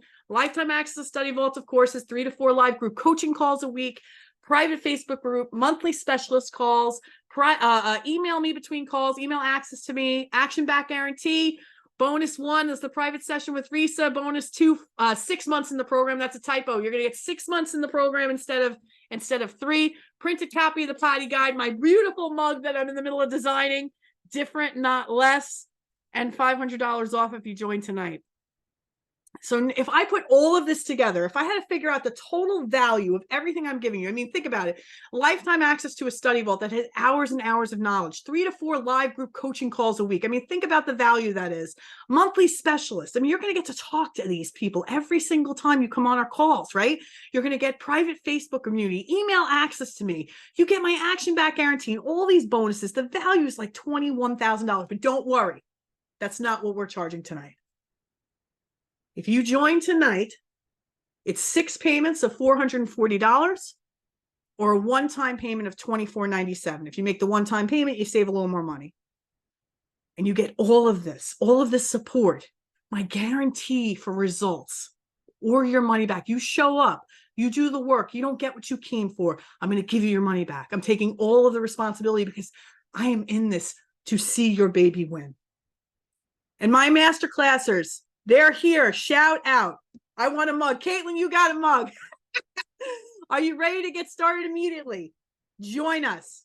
I'm going to put a QR code on the screen. You can do 6 payments of $440. I've never done this before. My master classes can concur. or one-time payment at $24.97. Link in the chat box. When you join, you're going to get a welcome email. You're going to get the calendar with all of the calls coming up for the following week. Every Sunday, you get a newsletter. It's going to tell you the schedule for the calls.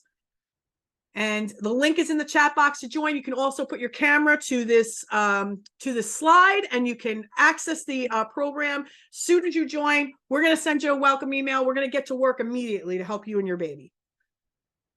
And I want to talk one last thing about unicorn syndrome. And I hear this a lot, like, oh, Michelle, I'd really love to join you. Juliana, but Juliana just seems different than my child. Or my child has severe autism. And maybe this works for other kids, but it's not going to work for mine. My child's broken, or I'm broken.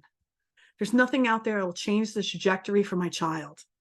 This is unicorn syndrome, and it's a self-preservation state. Remember, we talked about that brain, right? That brain's going to make decisions just to keep you in the cave because that's its number one job. And if I stay here in the cave, I never put myself out there to have these hopes and dreams for my baby. And when it doesn't happen, I can't be hurt. Remember what we talked about earlier? I got to swing for the fences. My baby deserves a parent who does that. I can survive disappointment. Disappointment's a part of life. I can survive it. I guarantee all of us, tell me that everybody's been disappointed at some point in their life, majorly, that I can survive disappointment. And I'm not going to let unicorn syndrome stop me from helping my baby. And when I think this subconsciously, I can't risk trying and failing because I won't survive it. Your brain sees like shooting for the fences and missing as like life or death. It's as bad as chasing a bear, as far as being chased by a bear, as far as your brain is concerned. But once I can understand that this is why I'm doing this, is why I'm living this crazy loop, I can change it. And this is about you, not your child. Your self-doubt is stopping you from having your child have these life skills. And we need to change that today. So sitting in I don't know, or asking shitty questions with no real answers keeps you stuck and not taking action to help your baby now. Indecision is keeping you second guessing and losing precious time that you could be making progress. Nothing comes from an I don't know or a bullshit question you can't answer. Just decide. Decide you're not ready and you won't do the work, or decide you're nervous but you're willing to go for it. Give yourself the gift of a decision. Honor yourself and your child right now. If fears and worry are dominating your day and night, then join us. If there's something in you that identifies with what I've taught you today and it makes sense, take the leap of faith, join us. Saying yes will have you and your baby moving forward today. And you can be your child's number one resource, even if you think you're not technically qualified. What every child needs for a chance of a life of independence, they need that. You need the education.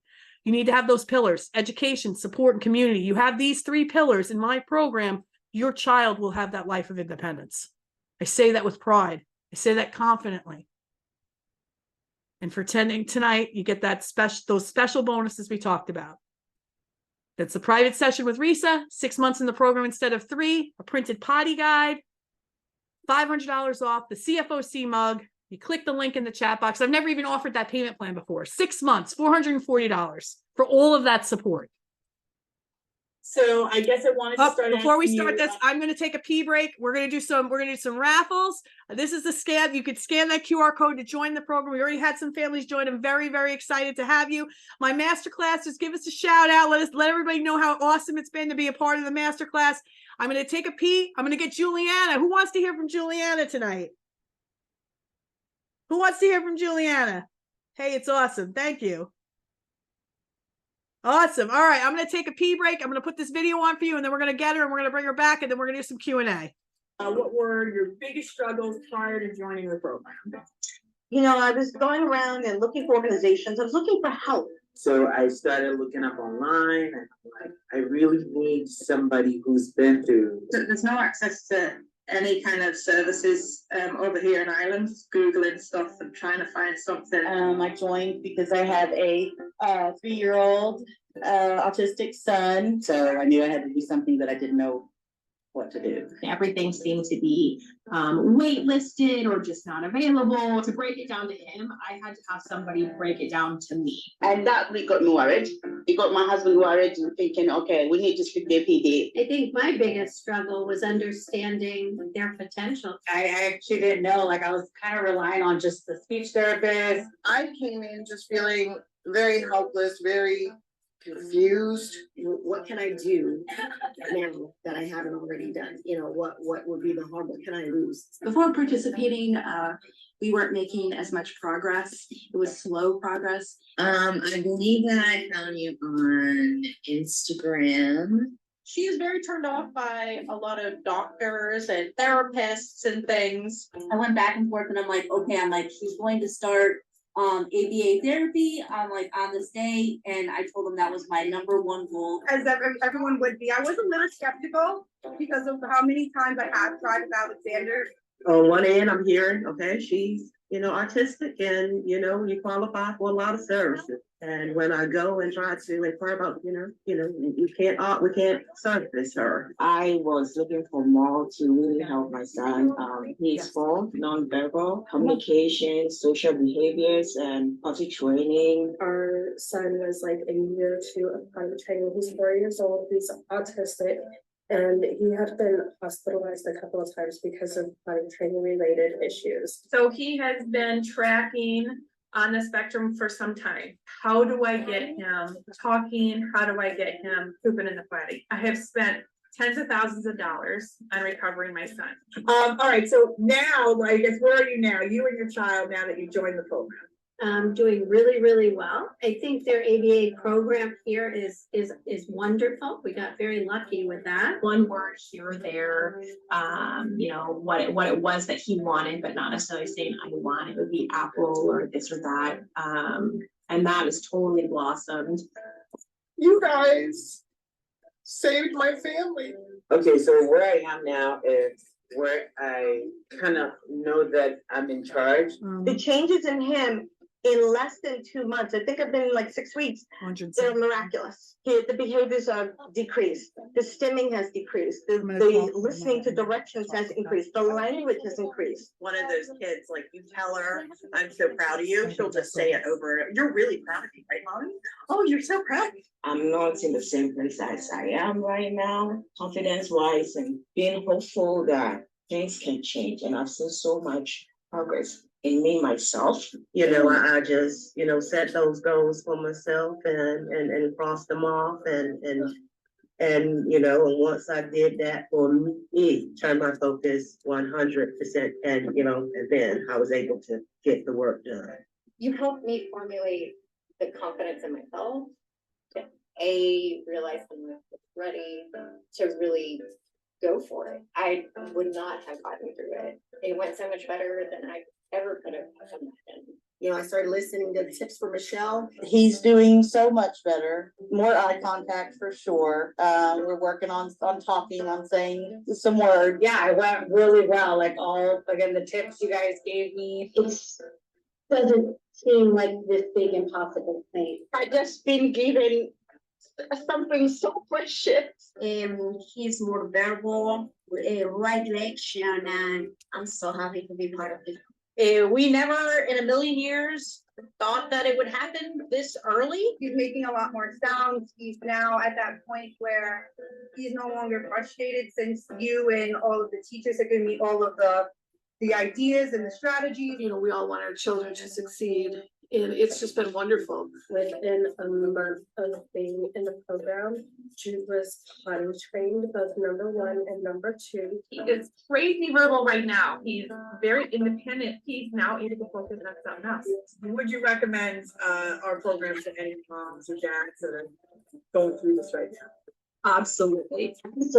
Well, yeah, I would definitely prefer anyone to this. Guys, definitely. You guys need to do this program. It'll change you guys and your child's life tremendously. 100%. I do recommend it. You learn something new. I would definitely suggest to go through this program for at least first 4 to 6 months. You and your team help pull that out. It's amazing. It's amazing what you guys do. I wish I had done this earlier. Probably would have. It's not too late. This program has allowed that and really good for that. Take this course, do the one-on-ones, listen and absorb everything that this team has to offer. You guys have a gift. Even you're sharing it, and that's amazing. So I will recommend to anybody, whoever's out there. It's been really great. It's been really great, and this is going to help you you can learn through other parents' experiences. Absolutely. And I have already been recommending Champions for Our Children. It's amazing. I can't recommend the program enough. Just do it. Don't hold back. Just go all in with your daughter or your son, and I promise you will definitely see results. All right, we are ready for Q&A time. And before we do that, I wanted to address some of the comments in the chat. We're right here. We're right here. I'm sorry. I love that picture of you. You're adorable. You didn't like that? She says she doesn't like the picture. Okay, so before we get into coaching, we're gonna do Q&A. If anyone has any questions for Juliana, I have this box of, where's the box? We have a box of, let me have it. I'm picking the questions. All right, you get to pick the questions. Yes. We have a box. I'm going to ask her questions from this box. But if you guys have any questions for her, put it in the Q&A. Just put Juliana in front of it so I know they're questions for her, not questions for us. And I just want to address some of the comments in the chat. So I know some of you guys have loved the presentation tonight. I hope you have. I had a lot of fun being here with you. And some of you have expressed that, you know, you'd love to join, but this is expensive. And I want to really understand what that means for you, because here's the thing, you know, we all got into the world of having children, and we all know that that is expensive in itself. But I want you to think about, when anytime somebody says to me that they desperately want to work with me, but the money, the cost of the program is keeping them from joining, I want to understand what that means to you. Because when somebody says that to me, I always kind of question it, and here's why. I want you to think about in your life right now, something that you know that you couldn't live without, that you know the value of, that you know, like this is mandatory for our lives. And I always use the example of the refrigerator, right? I have a fridge. I'm assuming you all have a fridge, right? And if that thing broke, no matter what, you would always find no matter what your money circumstances are today, you're going to find a reason to repair or replace it, because I know it feeds the family, it keeps the food cold. It's something I know, like I know the value of ahead of time. It's almost a little bit like that. I believe it before I see it energy, right? But your brain knows what that brings to the family. So when that breaks, it's like, yeah, we got to figure out what we're going to do. We're going to problem solve to create whatever we need to do to get a new one or get it repaired. And here's what I want to present to you, that I consider myself a master problem solver. When it came to Juliana and it came to the diagnosis, I didn't have any experience with that, but I had spent most of my life being this master problem solver. And no matter what life adversities were thrown at me, I could solve for every one of them. And it was just a thought I believed about myself. So when this happened to us, when this came into our world, I knew that, you know, even though I was devastated at first and I didn't know what it was going to mean for us, I knew I wouldn't stay there, because I'm a master problem solver. So when I think about something in my life, or think that that's something in your life, or like a refrigerator or a car or whatever, something you know you couldn't live without, and you tell me that, you know, money's the reason why you won't join this program, is it because you don't understand like the value of what it is that you're leaving on the table today? Can you continue to afford paying the cost of not getting your child potty trained, not get your child communicating, not get your child stopping their problem behaviors? Because I know that if you believed in what this is, and you, right? We talked about earlier about swinging for the fences. Even if I miss, I have to swing. And that means that even if I don't know the how, I'm coming for it. And if I believe that, no matter what, I'm going to find a way, just like I'd find a way to fix the fridge. So I'm not acknowledging that this is an investment, but I want you to think what it's costing you not to solve for the problem behaviors, not to solve for the lack of communication that your child has, not to solve for paying for the diapers and wipes, and the time it's taking you to change it, and how it's costing you mentally and emotionally that this isn't happening. And if I can find the money for the things I know bring value to my life, I have to believe that this has value. It's, as far as I'm concerned, more valuable than your fridge. Okay, so I say this with love. I understand what you're all going through, but I want you to think about this. This is about, if I want a different life, I've got to make different decisions. And when you problem solve for something like this, right, when you become that, you step into the identity of a master problem solver, you'll always be able to solve for this problem moving forward, especially if belief is behind it. If I believe that my child deserves nothing more than me swinging for the fences, whether I miss or not, that my child deserves that opportunity, and this is the program that's going to do it, then I'm going to become a master problem solver to figure out my way to join that program. Okay? All right, all love, I say that. Kisses. All right, who wants to hear from Juliana? Let's see. No questions for you in the Q&A. You get to pick a question here. And then we're going to say hi to Armando. Come on, pick a question. And come closer so everybody can see you. Almost got to stand up, I think, because I don't think they can see you very well. Can you guys see Juliana? Let's see here. I put a question above. Does Juliana remember? Oh, does Juliana remember how she felt when she wasn't able to verbally communicate? Do you remember doing sign language? No. She doesn't remember doing sign language. Do you remember this was the sign for cookie? No. And this isn't the sign for cookie, by the way. It's just the American Sign Language is the sign for more, but I don't teach more, give me, please, or thank you, because I can more, give me, please, everything.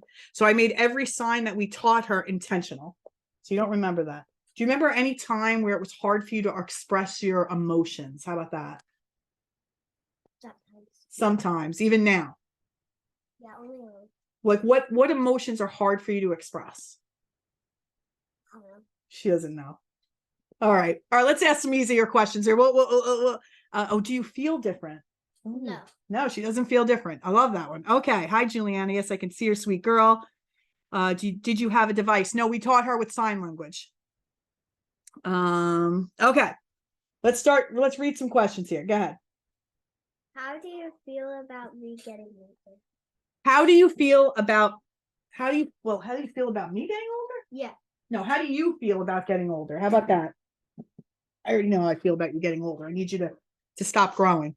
How do you feel? I feel like it's good to get older. Speak louder. I feel like it's good to get older. Louder. I feel like it's good to get older. Why is it good to get older? Because like you could do more stuff. What can you do? What other stuff you're so excited to get older for to do?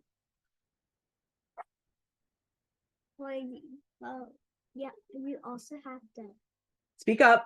You also have to pay for your own stuff. You have to pay for your own stuff.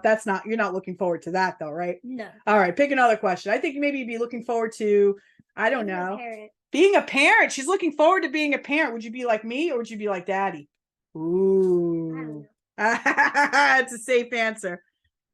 Trust me, Juliana, stay a child forever. This is easy. What fear? Say it loud. What is one fear that you have? What is one fear that you have? Roller coasters going upside down. She's done it before. This is baloney. You're really killing me with that because we want to go to Great Adventure, and Cody, your brother's a thrill seeker like his mom. So we got to make sure you're a thrill seeker too. I'm a thrill seeker on water slides. Oh, thrill seeker on water slides. I was on the drop slide last time. Come on, keep talking. You got to speak loud so they can hear you. Think we can handle that conflict as a family. Would you change anything? Oh, how do you think we handle conflict? She's going to out our dirty laundry here. How do you think we handle conflict as a family, and would you change anything? Ooh. Like the other night when you guys were fighting about something and mommy came up with a resolution. How did you feel about that? What was it about? Do you remember? About what? The last fight that you and Cody had and how we came to a resolution. Do you remember what the fight was? Cody's her brother, if you don't know. Litter box. Oh, doing the litter boxes. That's right. So we have a robot litter box and we have a other litter box. And we actually toilet trained the cats, but we have very big cats. And when we got to the final ring, the cat kept falling in the toilet. So we had to go back to the litter boxes, but they could do it. So she didn't want to change you wanted to change the robot and he had to change the other one. And did you like the way that we conflict resolution that? No. No. Why? Because you made me do the hard part. You made me clean up after you made me wash the thing. Oh, yeah. She had to do more cleaning. Okay. All right. Does she realize how she's helping other people with her story? I tell her, do you realize? Yeah. You see, we have every time you guys join my masterclass, I always say, send me a picture of your baby. Anybody who's joining tonight, send a picture of your baby. And I put it up on my wall and I show her. And every day she came home, she's like, who's that kid? Who's that kid? Who's that kid? Yeah. Everyone's saying it's a superpower. And the fact that I'm not on that mirror. That you're not on that mirror. You're right here. You're right here. You're right here. You're right here. You're right on my screen. All right. Let's do one last question and we'll send you on your way. God, you get to pick. One last question. Make it good. 2 more. 2 more. She wants to do 2 more. Okay. Oh. You need to get your kid up there. You got to join this program. Put that kid up on my board. All right. Juliana, you're a happy, beautiful, smart girl. Happy 11th birthday. Aw. Hello. Can I speak? All right. She's going to speak now. Go ahead. You're hysterical. If you could time travel for a day, Ooh. what would you do? I'd go back 65 million years ago so I could see dinosaurs. Oh, it said if you could time travel for a day, what would you do? And she said she'd travel back how many years? Say it loud. Millions of years. Millions of years, because I want to see dinosaurs. she wants to see dinosaurs. Oh, all right. Give me one more. Everyone's so happy to hear from you. Everybody loves this. I'm gonna have to have you on more often. Everybody loves to hear from you. I had a special one. She was supposed to be at swim tonight, and she was gonna come in after swim, but then she started to like run a little bit of a fever, like a 99ish. Right? You feeling better now because we gave you the medicine? She never did. Oh, she used, she'll avoid any, medicine, anything. She'll tell me she'll do it. And then she's a master procrastinator. Okay, here you go. This is the one I wanted. Read it loud. When have you ever felt embarrassed at school? What happened? You're going to share this? Yeah. All right. I got diarrhea at school. Tell everybody what happened. No. She got the poops at school.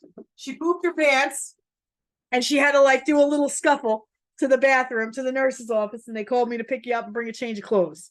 You remember that? Yeah. So there you go. Awesome. Well, thank you for coming. Absolutely loved it. And you can go play. You want to say one last word to everybody? You want to say goodbye to everyone? Bye. Bye, everyone. Say see you next time. See you next time. All right. We'll see you soon. One last look for questions. Oh, one last look for questions. Anyone give her one last question? She's loving this. Now I can tell. Lovely. I'll give you one last question. Let me think. We're pulling from there, right? Yeah, I'll pull from here. I'll give you one last question from here. Yeah. Happy birthday. Oh, what would you tell a parent who needs help with her daughter? Ooh. I don't know. She doesn't know. All right, you talk to me about that one. All right, what's your favorite thing that you did on your birthday? Ooh, tell them this. Can't say it. We went to the American Dream Mall to DreamWorks Water Park. Amazing. She loves water rides. All right, awesome. All right, well, thank you for coming, honey. Especially extreme ones. I love it. Amazing. So who wants to hear another amazing autism story? Because Armando's here tonight. Armando, you have a couple of minutes just to give a quick hello? Yes. Can you put your camera on? There he is. Hi, everyone. So Juliana is what autism can look like at 11. Armando is what autism can look like at what? You're 30 now? Are you 30? 30. I don't like to admit it, but yes, I am 30. This old fucking guy. All right. Yes, you can go. All right, Armando. Yes. So give us the cliff notes of your story. Absolutely. Yeah, I'm sorry you guys won't be as cute as Juliana, but I'll do my best. So I was diagnosed at age 3, and doctors told my mother that I might as well learn sign language because I was never going to be able to speak. Since then, obviously, I've been able to learn how to speak. I've been a special education teacher, a board certified behavior analyst. Michelle and I actually met when I was still hosting a podcast. And now I own the only autistic owned ABA company in Houston, Texas. So it is such a pleasure to work with Michelle. I've worked with her now for the past 2 years. Whoa. I know. Crazy. The time flew, dude. The time flew. Awesome. And if you join the masterclass tonight, you get to speak to Armando, the man, the myth, the legend himself. Awesome.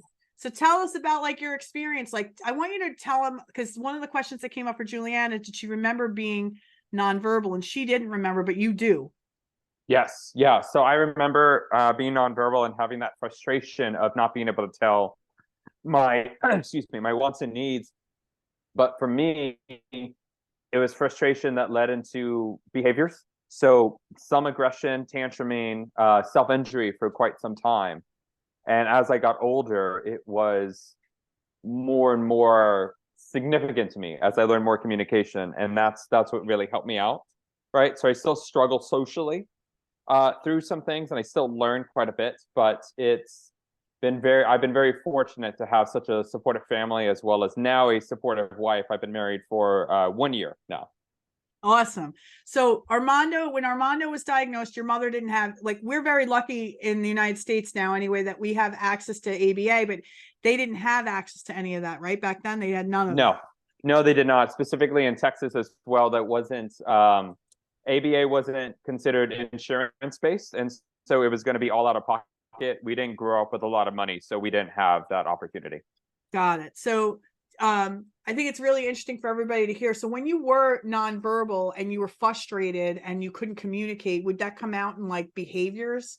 It did. And that's what I was referring to earlier. So it was either headbanging in the sense of like against a textbook or a book of some kind, or I used to also bite between my finger and my thumb. And there's still some marks that you can see every now and then. And that was my way of communicating. But since then, obviously, I've been able to speak much more than that. Got it. Got it. All right. We have a question here. Armando, my son is 11 and nonverbal. Is it possible for him to communicate? Aisha, I want you to answer that first. But yeah, you tell her, Armando. Yeah, absolutely. From a behavioral perspective, again, I'm a board certified behavior analyst. And so we believe that behavior is simply communication. It may be inappropriate communication, but it's still communication nonetheless. And so what we do in its place is to replace these kind of problem behaviors.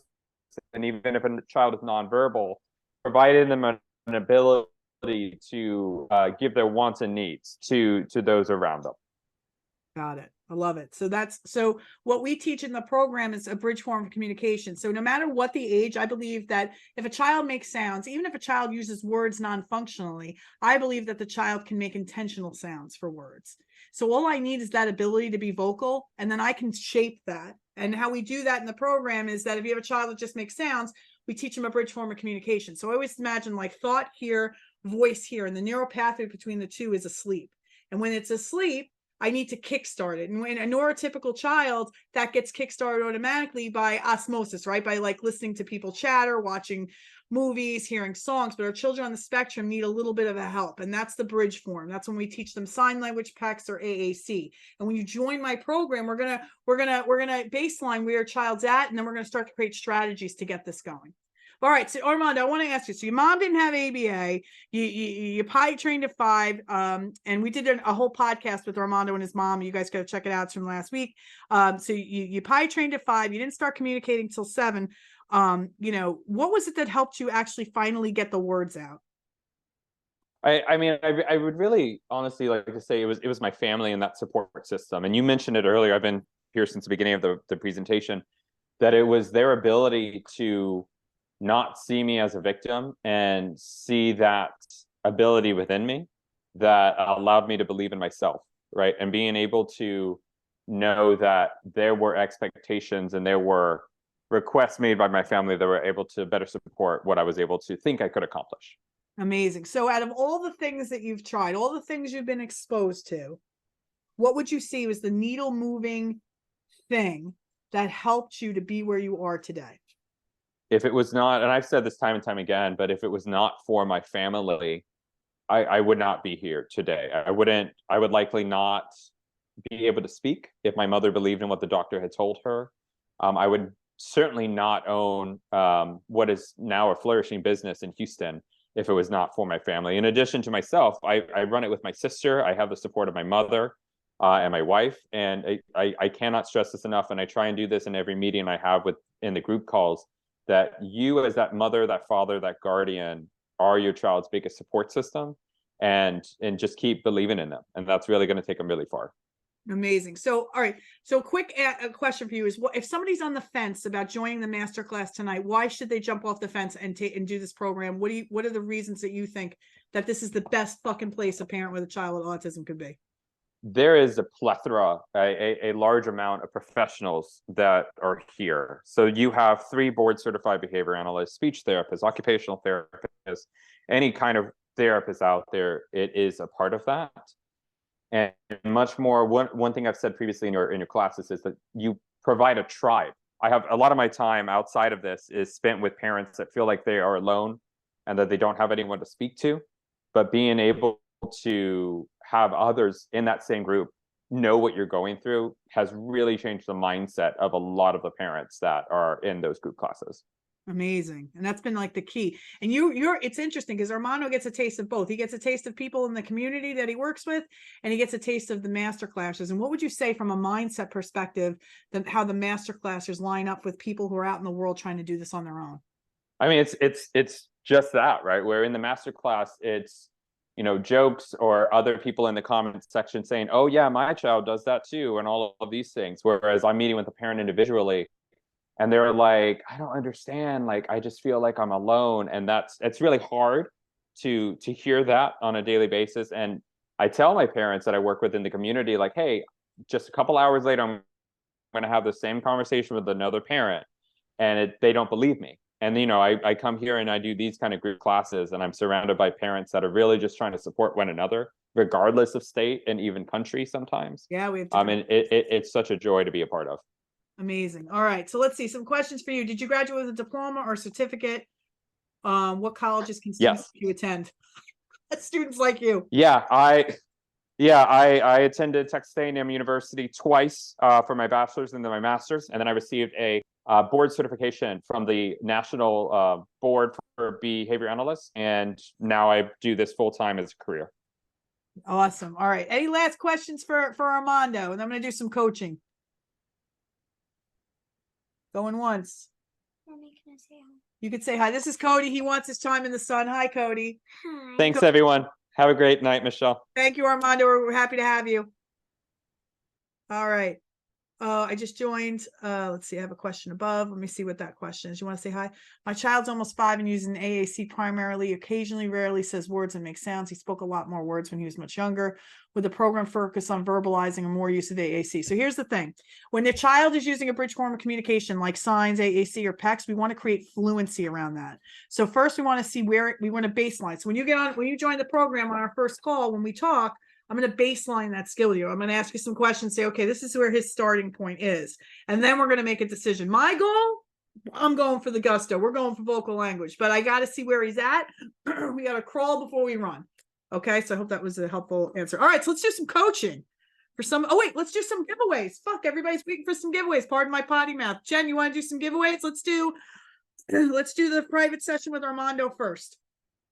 And then we'll do a $25 Amazon gift card. Then one private session with me, and then the 25, and then we'll do some coaching. We're going to do the wheel of names. So everybody's here. Oh, everybody's saying hi, Cody. Hi, Cody. Yeah, he's not here, but I'll tell him no. All right, let's see. Let's see some other questions while we're Jen, are you ready to do wheel of names? There she goes. All right, she's doing wheel of names. This is for a 20-minute session with 30-minute session with Armando. Hold on, my son. Let's see. My son has a lot of nouns, but he doesn't communicate. Well, what we need to understand on that is, are they functional? Is he using those nouns functionally? Woohoo, giveaways. Yeah. We love giveaways. How can I join Armando's parent group? Armando's a part of the masterclass. You join Armando, you get to talk to him. Cody, I follow your mom on Instagram and you're a very talented dancer. I will let him know. All right. Karen, you got a 30-minute session with Armando. Lucky you.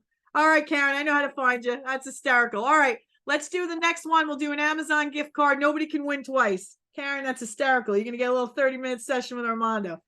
I'm going to bring Karen up too. She's a great grandma who's got her great grandbaby potty trained. If Karen can do it, you guys can do it.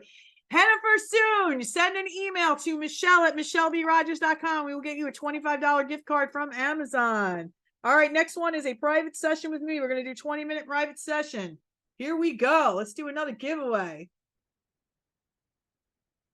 Is my name in it? Everybody who's in here, your name is in it. Let's see. Okay, let's see here. Priya just joined. Welcome. I'm so excited to have you in the program. Frederica. Yay, Frederica. You want a private session with me? Email Michelle@michellebrodgers.com and we'll schedule that private session. All right, last giveaway will be $25 gift card to Amazon. Let's do it. Hi, Dorothy. How you doing? Somebody asked, do you feel as a parent you can still see signs of autism, or what does it look like? Elizabeth, hopefully there's only one Elizabeth in here. Elizabeth, you were going to email Michelle@michellebrodgers.com. We're going to send you a $25 gift card. You have to be here to win. All righty, perfect. So Michelle@michellebrodgers.com for all the winners.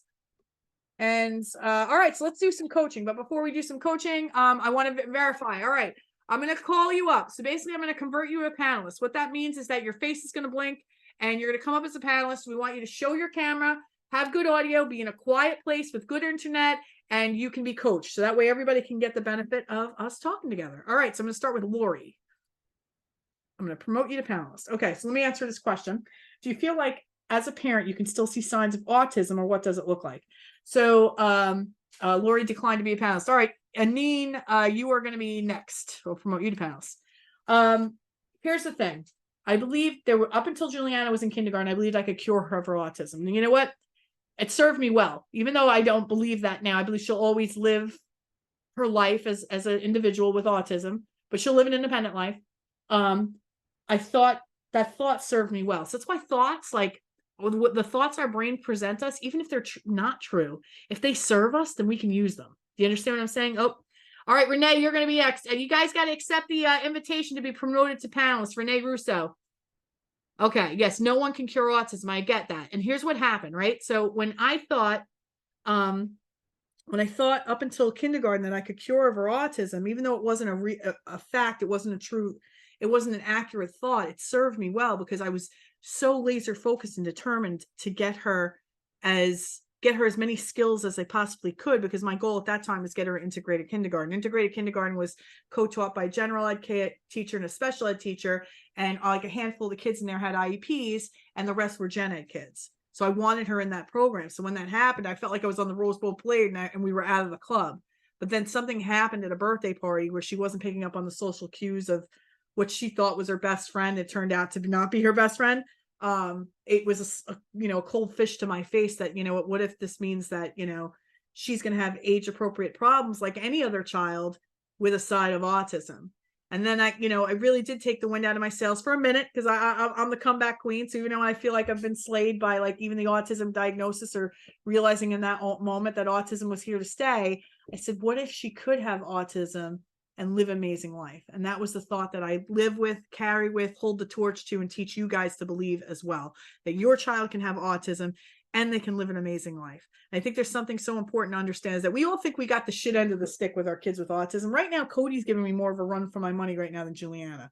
And what I want you to understand is that neurotypical parents have problems too. This ain't just a exclusivity that if you have a child on the spectrum, you have problems, and people with neurotypical kids don't. They just have different problems. And when I put it into that perspective, it's like I almost like appreciate autism, because with Cody, it's like it's not like I'm flying blind, but sometimes it's harder to figure out like the root of a situation to create the solve. With her, it's very, once I understand how that brain works, and it's very black and white at most times, then I can communicate with that brain on that frequency. I could teach it anything. And that's how I feel about her and her autism. So yeah, I can see signs in her. Sometimes I could be off. Sometimes you have to be able to gauge between like personality. Is that she's naturally shy. I wouldn't say that that's autism. I think her personality is naturally shy, but then there's other things that she does, like her fine motor issues. Those are autism. So yeah, I can see it, but you wouldn't be able to see it. Maybe you would be able to see it as another autism parent, but anybody else in the world, unless we told you she had autism, you wouldn't know. And you saw that tonight. And I'm not ashamed of her autism. I'm just saying this from a place of like, look how far she's come, and that's capable. Your babies are capable of that too. All right, Renee, sorry, I went off on a tangent. How are you? You gotta unmute yourself, Renee. Hi, how you doing? I'm good. How are you? Why is this program not open to the public? We have a cost instead of getting it approved to be paid for through insurance. So this is the thing with insurance. The only time I've seen my program covered by insurance is through health savings plans or self-direct budgets through the state, like through state agencies. Insurance does not cover it yet. I'm fighting to see if I can change that. All right, Renee, so what's happening? Tell me about your baby. I have a 7-year-old son with severe autism. He's stage 3. He's very bad. He tears up my house. He has some words. He repeats everything you say. He knows exactly what you say. Yep. But he has a hard time, like saying it. Like he says, mom, cup, cars, stuff like that. Not 2 or 3 word sentences. Could he say any word? Oh yeah, he'll repeat anything you say. How does he? But he doesn't. How often is he using functional language to communicate? Well, when he wants something, he'll say juice. He could say milk, nuggets, fries. Like he can say everything. And sometimes he can even answer, like my friend, we were in the car and they said for him to put his seatbelt on, and he told him to shut up. Okay. Like he can speak like one word. Okay. He didn't get autism until he was 3. He had 100-word vocabulary, and it took everything from him within 4 months. Okay. And it's been I'm you know, I'm a nurse and I work with dementia. And I swear to God, like I'm trying to fix him. I've done almost everything. I've tried gluten, no gluten. I have him on a gluten digestive aid right now, trying to see if it's gluten. I don't know. I'm I want trying to every- show you something, and and here's the thing, right? And we're going to go over this. I'm going to help you with your exact question, which I'm not sure what it is yet, but I want to talk about some of the things that you've said.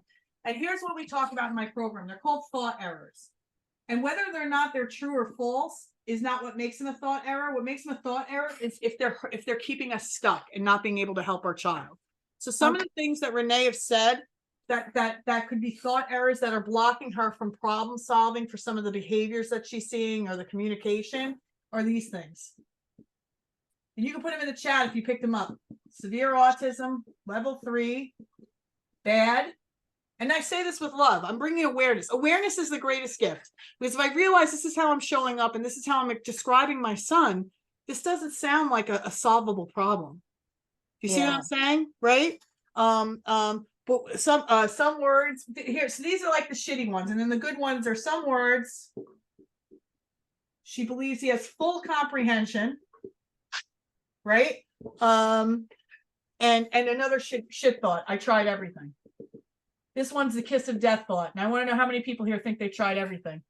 Put it in the chat. How many people here think they tried everything and they feel like they've tried everything? When we think that thought is the total kiss of death for our children, because when we think it, the brain says, okay, I stopped working. There's nothing left to try. And if we think that as their parents, then there's no place to move forward. I mean, not everything, but a lot, you know. You can say you tried a lot. I can say I tried a lot. I could say I tried a lot more than a lot of you guys here, but I could never say I tried everything. In fact, even if I thought I could, I wouldn't say it anyway, because I feel I'm an idea machine. I always got ideas. You guys come to the program, I can solve for it. Do you see what I'm saying? So we want to look at this first, because when I'm trying to take action to potty train him, trying to take action to get him to communicate, trying to take action to stop his problem behaviors, but I also think, you know, he's got severe autism level 3, he's bad, he wrecks my house, he does all this shit. It's like you failed before you've even begun. Yeah. But if I can focus on what he can do, and I take the same action, it's like putting gasoline on a fire. He has words. That means he can talk. He has full comprehension. Wow, that's amazing. Right? And he knows, like, people, they be really fooled because you could say something to him and he knows, like, if you say, Ivan, go get me those shoes. Yes. Knows. Yes. He just can't get it out. Like, well, everything. It's interesting, right? Because as far as he's concerned, if like, here's the thing that happens. We start believing that the severe autism, the level 3, his bad, he wrecked my house, I've tried everything, means that he can't do it. All this equates to is he can't talk. So when I think that, I'm not making a requirement that he has to use his voice. And he's like, fine, because I get what I need the way things are anyway. And that's what he does, points. Yeah, as long as I can get what I need by pointing, I'll never use my voice full time. Do you see what's happening? Yeah. When I set the bar, and the only reason you're doing this is because you think of all these things, make it so that he can't talk. It's like it's almost like a crazy 8. You guys set yourself in. I'm sorry, my handwriting's so bad. It's a self-fulfilling prophecy of failure. Because if I think all these things are the reason he can't talk, when I try to get him to talk, I'm half-assing it at best. Then when he doesn't, I'm like, see, it doesn't work. Here comes the crazy 8 ride. Yeah, that's true though. Yeah, I know. Exactly. If I got to break the wheel, I got to break the chain and do something different if I want a different life. And it starts here. I've got to have, right now you have one foot planted in disbelief with all these shitty thoughts. And I would say that foot is really weighted in that section. And then you have another foot in belief of like what he's capable of. That's kind of like driving a car with one foot all the way down on the gas and one foot on the brake. And where's the car go? Nowhere. Right? So no, understanding first, the way that I'm describing him needs to change. I have to see him for what he's capable of, not what I want to see I want to build off of what he has, not mourn over what he doesn't have. Okay. So now what is your question? Did you want help with the behaviors? Did you want help getting him to communicate more? What is it that would, I always say, if you join the masterclass, they say, great. Welcome to the masterclass, Renee. Tell me the first thing we want to work on that would improve quality of life in the home. His communication. Okay. So right now you're saying that because he sometimes uses behaviors to communicate because he wrecks your home. You had mentioned that, right? Okay. He's tearing up papers All and right. doing stuff he hasn't done. I don't know. All right, got it. So here's the thing. 9 times out of 10, problem behaviors exist because a child doesn't have a functional way to communicate. So the behavior becomes the way that they communicate. Yeah. So what we want to look at with him is how much of the time is he using functional language, even if it's just one word, like cookie, juice, cup, pizza. How much of that time is he doing that? And give me a percentage. And how many times is he pointing? Maybe 50, because sometimes he'll say stuff and I don't know what he's saying. Got it. So 50% of the time. So here's what we have to do. What we have to do for him is we've got to focus on getting that number up to 100%. If I have the opportunity 50% of the time to use one word, and then 50% of the time to point, which one is easier for him to do? Point. Yeah. So he's going to go to that always. And as long as you set the bar low with all those shitty thoughts you're thinking about it, you're allowing it. So now we're going to say, okay, listen, baby, you got to use your voice. Anytime you want something, you've got to vocalize it. We know because you've given me the baseline information, and this is exactly what I do in the masterclass, that he has the ability to repeat anything, that anytime he wants something, he has to use the word. So let's say he brings you over the pantry and he points to the crackers. You're going to say cracker, say cracker, and then you get it. And then that's how you get it. Okay. And then what we're going to do is change this percentage. We want this to go down to 0 and this go up to 100. And then while we're doing this work, this is what happens. And this happens with Bridge too. You don't have to have a vocal child to get vocalization. She just happens, her starting point happens to be a child that already has vocals, right? What happens is when you start requiring language, it starts stimulating neural pathways in the brain. I can't even explain it. This is what I saw as a mother. It's even technical. I don't even have any medical book to base it on, only what I saw. When she started using signs, she was more engaged with me. She had to come find me wherever she was to get what she needed to show me the sign.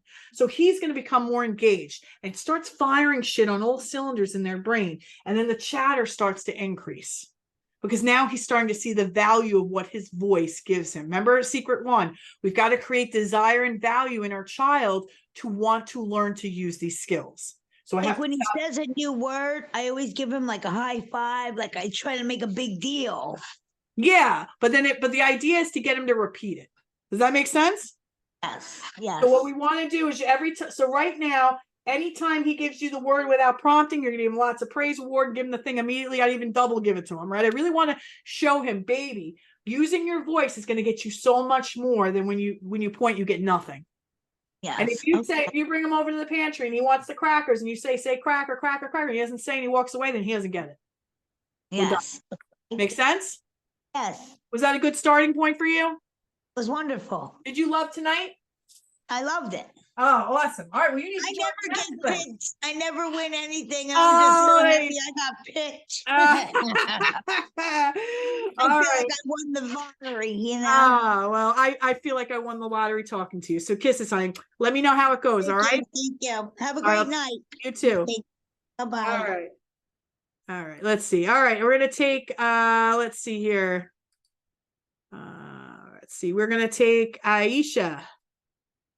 What's a panelist? What time is it? I see. I could go all night. It's 8 o'clock. We'll do one more and then we'll wrap after this. Maybe 1 or 2 more. Hi, Aisha. Am I saying your name right? Unmute yourself, honey.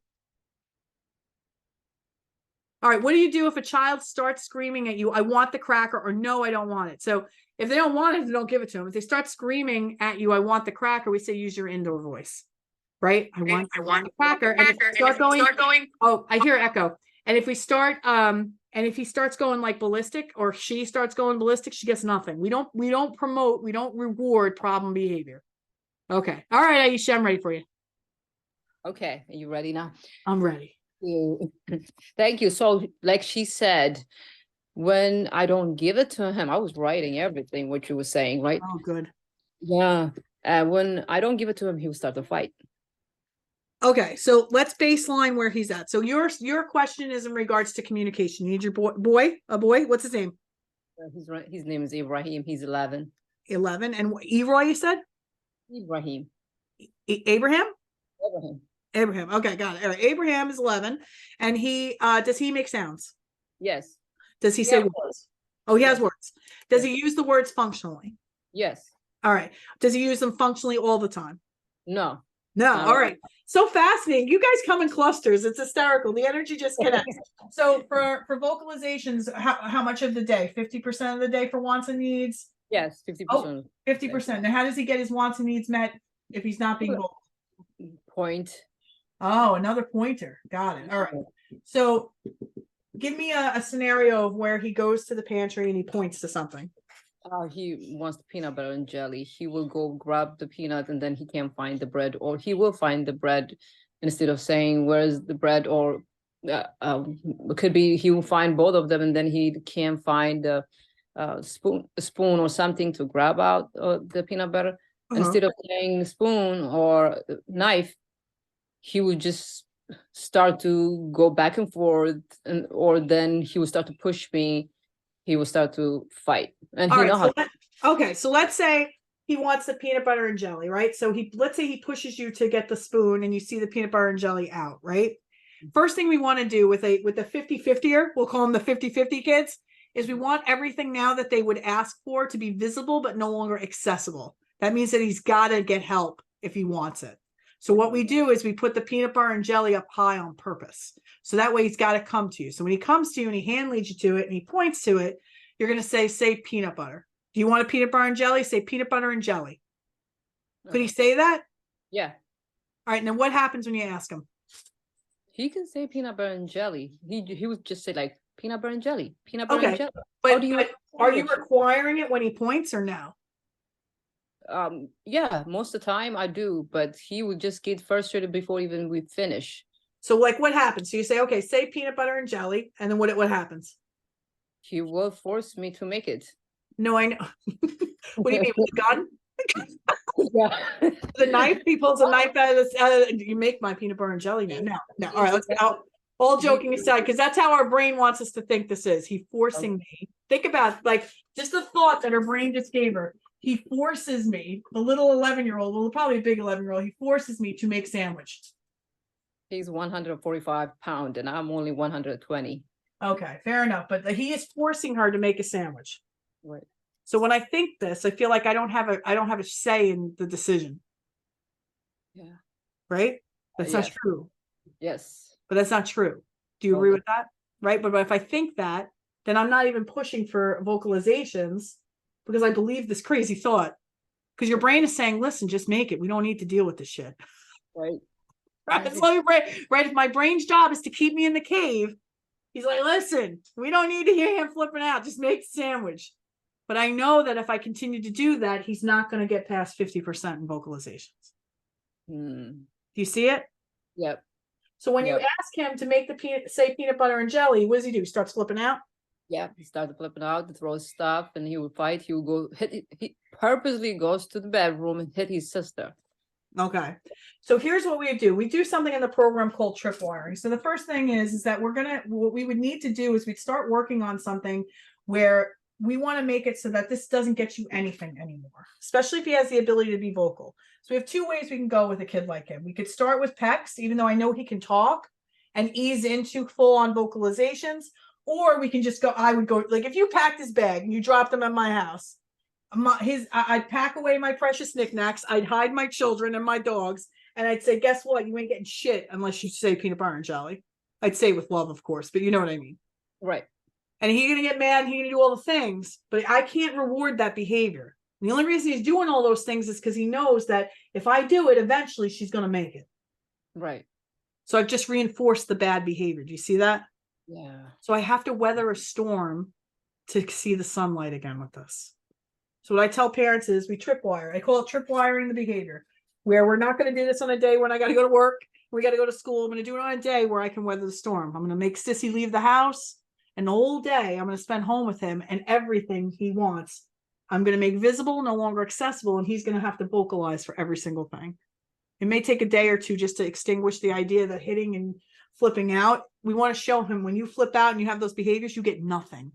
You get nothing for that. But if you finally say the words, then you get something. Okay, thank you. Does this make sense? Yes, it does. And listen, how we show up is what they're banking on, right? If I believe all these things, he's 100 and something pounds and I'm only 100 and something, and he's forcing me to make a sandwich. Come on. I don't care if my kid was 300 pounds and I was whatever. I wish, but I was 150, right? If I was 100, 300, nobody's fucking dragging me into a fridge to make a sandwich. Not with that attitude. You're going to ask nicely and you're going to use your voice. Right? Right. There should be. That's right. All right. No, even if I gotta carry around a sport gun or whatever, you know what I mean? The idea here is just to I'm not a victim to this. Right. That's what this feels like. Like I'm a victim. I have no control, and you do have control. You do have we don't, listen, we can't unring the bell of the past. And I don't want anybody to feel that way. I think today is all about awareness, right? If I've been showing up a certain way and that's been giving me the life that I'm living now, I don't want you to feel guilty about it. I'm not into the shame game, right? No shame. Everybody chat, no shame in the chat. No shame for how we've shown up until this point. Because I can't unring a bell that's been rung. But what I can say is that I can show up very differently from this point forward. Yes. Okay. I love it. All right. Was that helpful? Yes, absolutely. Thank you. All right. No problem. Keep me posted. I will. This was fun. Yeah. Another question before you leave. Oh, sure. What's the question? Since you said it's 6 months, we can have 3 more months. Can we pay the $400 to $200 a month? That way we have. It's 6 months of $440. So it would be $440 a month for 6 months. Oh, okay. Got it. All right. Thank you. I hope to see you. Yeah, I want it so bad. Oh, you make it happen. Remember, we're going to be master problem solvers. We're going to figure this out. All right. Thank you. All right. I love it, honey. All right. Let's see who's next. We're going to do Eric. Get a dad on the call. If it is a dad, sometimes it's mom using dad Zoom.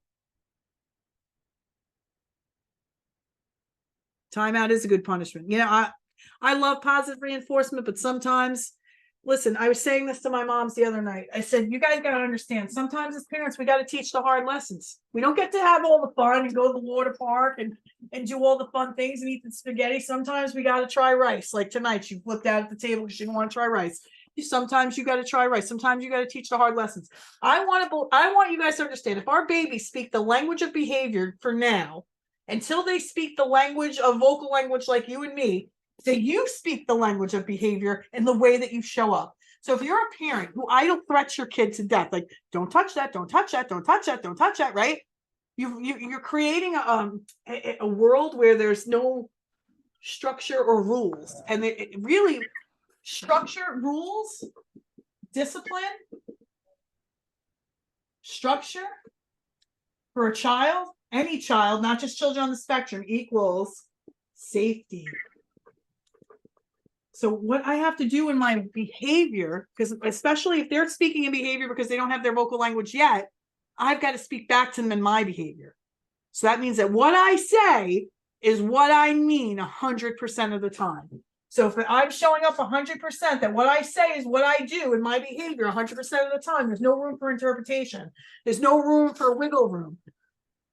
It's safety. She knows exactly what to expect of me. And I want you to think about that. It's so valuable to think in that way, that me sometimes having to teach the hard lessons. Discipline is love. Structure is love. Rules are love. All right, Eric, you with me?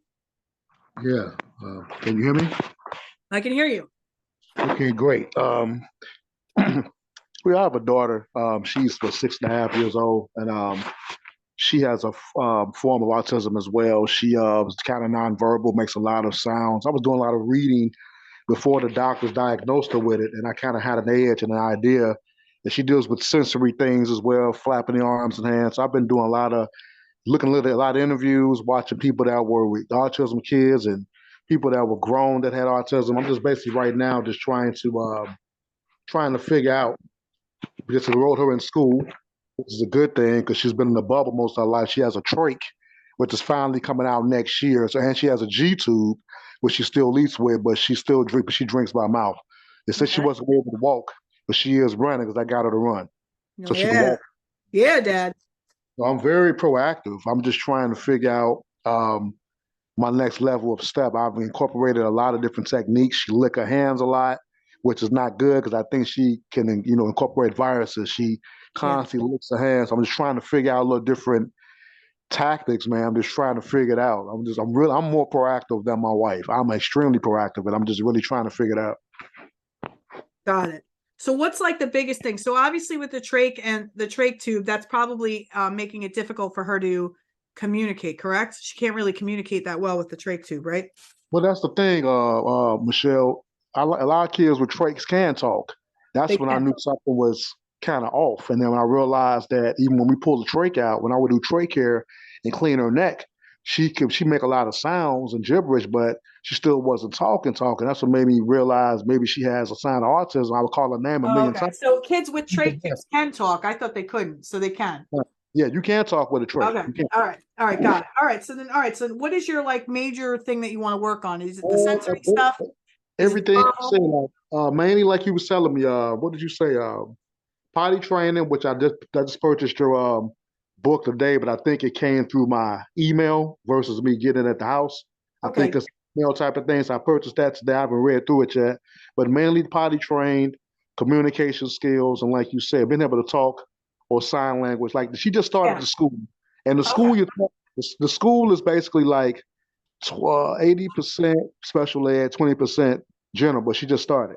So I know that's a start, but I want to do my part as a parent to be more proactive, not to depend on the school to teach me everything. Got it. Yeah, and I agree with this too. And here's my biggest philosophy on this. Yes, right ma'am. now, we're at 1 in 44, according to the CDC. Autism Speaks is saying it's now down to like 1 in 33 or 1 in 35.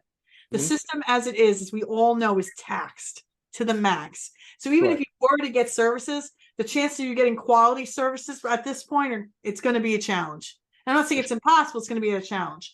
And people are going to come and go in your life. My speech language pathologist messaged me tonight that her beautiful, wonderful BCBA is leaving her case and she's in a pack because she's got to find another one. What I want to stress to everybody here is that you are the ultimate teacher and you have to be, because you're the only constant. You're the only one that ain't going to be moving in and out of their life. You're going to be the only one that nobody's going to be fighting over for services, right? It's so valuable. It's an asset for you to be a part of my program because you need to have these skills to teach her for the rest of her life. You are the only constant in her life. Those services, those people, those therapists, they come and go. You can't rely on that, but you can rely on yourself. Okay. So I love that you're taking an active role. Now it's just about seeing this through to the finish line of like, listen, if I could really understand her language of behavior, and this is what we teach in my program, then I'm going to be able to teach her anything for the rest of her life. Like we focus on pie train communication, stopping problem behaviors. We even help with picky eating and eloping and whatever, right? But how we do one thing is really how we do everything. Getting those reps in my program is going to set you up for all the things that you need to teach her later on in life. Does that make sense? Yeah, it does. Okay. So now let's just talk about communication, because that seems to be the theme of tonight, which is not shocking because potty training is by leaps and far always the number one thing, which I think she'd be capable of doing too. I'm not deterred by anything you said. I'm not deterred. So with the communication, what we want to do is baseline her. So this is what would happen if you join my program, right? You join the program, we say, okay, what's your baseline? Your baseline is, I can make sounds. Okay, great. You make sounds. And my belief, and this is what I believed about Juliana, right? This is why thought work is such a big part of my job with you guys. It's not about the tactical, because believe it or not, you guys all know what you're supposed to do, but you're doing it half-assed, or you're not doing it at all because you think the autism or the trach tube or the feeding tube makes it so that this can't happen. Now, I'm not saying this about you, Eric. I'm not picking on you, but there are limiting beliefs that are keeping you stuck. Do you see what I'm saying? It'd be unrealistic not to assume that. I would think it too. I think this shit about my own kid, right? But like the idea, the name of the game is the comeback. The name of the game is how quickly I could snap out of those shitty thoughts, because the brain's going to present them. Even to the best trained brain, like a Tony Robbins or a life coach or whatever, we all have shitty thoughts, but we've just been practiced in challenging them. You guys haven't, so that's why thought works a lot in my program. It's 95% of the game is in your mind, 5% is the actual tactical. Okay, so when we talk about sounds, what I chose to believe about Juliana making sounds, even if they were just babble, I'm like, if she can do that, she can make intentional sounds. Like she makes sounds that represent words. And there was a time where she couldn't even say goldfish. She'd say gold. She wouldn't say gold, or she wouldn't say fish. She'd go, and that was all she could do. But it was the sign for goldfish. She was intentionally making the sound for goldfish. And that's how we built out her language. I mean, we went from sign language to making those sounds, to word approximations, to scripting, to repeating everything, to conversation skills. So what we want to do with her is we want to give her a bridge form of communication. Imagine your brain, like you got your voice on this side. Let's just talk about this earlier, and you got your thoughts on this side. Probably should be the other way around, whatever. And connecting the two is a neural pathway. I'll just say NP. And with our kids on the spectrum, this is a sleep. ZZZ, right? It's a sleep. And we've got to kickstart it somehow. Now, with a neurotypical child, it's kickstarted through exposure to speech in their environment, right? Mom and dad talking, TV shows, music, blah, blah, blah. For kids on the spectrum, that doesn't do it. It stays asleep. So how we do it is we create a bridge form of communication. That's sign language, PECS, or an AAC device. So with her, we'd make a decision. How old is she, you said?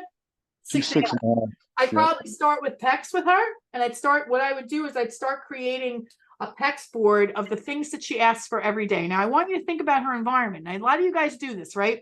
You'll let them go and you'll set up the home where they can go and get some things on their own because you want them to be independent. And it's a natural part of being a parent that you would do that, but not at the sake of vocal language. So we're going to reverse that. So if you've got things set up in the home where she can get it on her own, we're going to put them up high. We're going to make them visible, but no longer accessible. That way she's got to come to you. She's got to find you. Even just her having to find you is one step closer to having a bond with you that's different than the bond she has now. I agree. She's got to find you so that you can show her the picture so that she can get the thing. And we create fluency here. And there's something about the bridge, something about it every time. That's why it's like, I believe every child with autism can talk, because there's something about it that wakes us up and wakes it up. And next thing you know, the sounds come more and more. Next thing you know, you're able to get her to say like for cookie or for goldfish. And then that's how we build it out. So we start here. Now, could you technically go do this without bridge? Yes, it's a much more painful process for you and the child. I want things to be fun. I want things to come second nature and be easy, especially her. She's been through a lot. And you've probably been through a lot with her. Yes, so I want this to be, So I want this to be something that's manageable, doable for you guys. Then that's how we do it in the program. We keep working on it. Every week you're going to come back, tell me what she's doing. As soon as my daughter got 10 signs, she stopped tantruming. It was almost like a light switch went off, like a cloud lifted. 10 signs, it's all she needed. For the things that she'd ask for every day, she was so happy. Okay. And then that's how the language started coming. It started with babble, and then it started with those intentional sounds, and then she started to learn to talk again. And this is what we would do for your girl as well.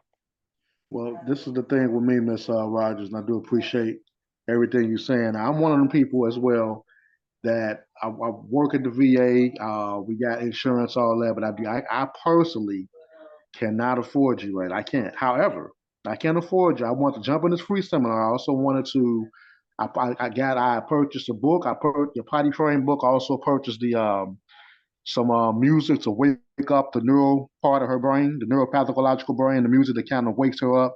Yep. I even got that. So I'm really jumping around. I'm spending little odds, ends, and dollars, but not the type of money that, of course, you got. I don't have it like that, unfortunately, because I just don't have it like that. Me or my wife.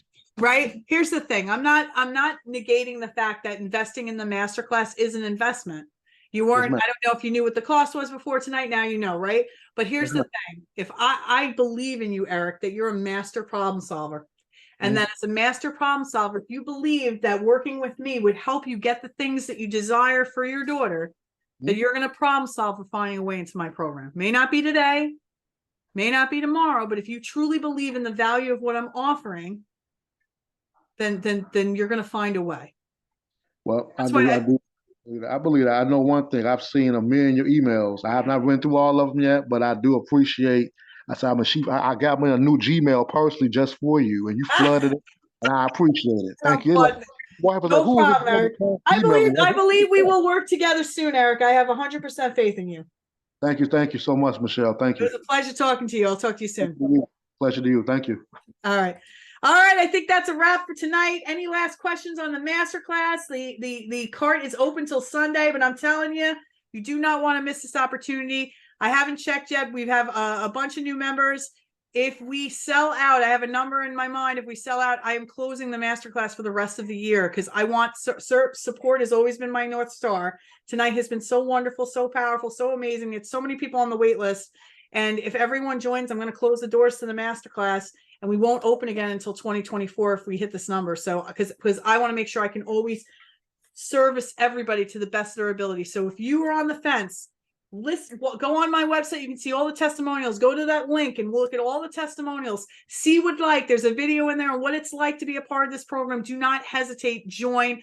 I will not let you down. I'm here. I want to see every baby in here win. Every child in here deserves a life like Juliana has.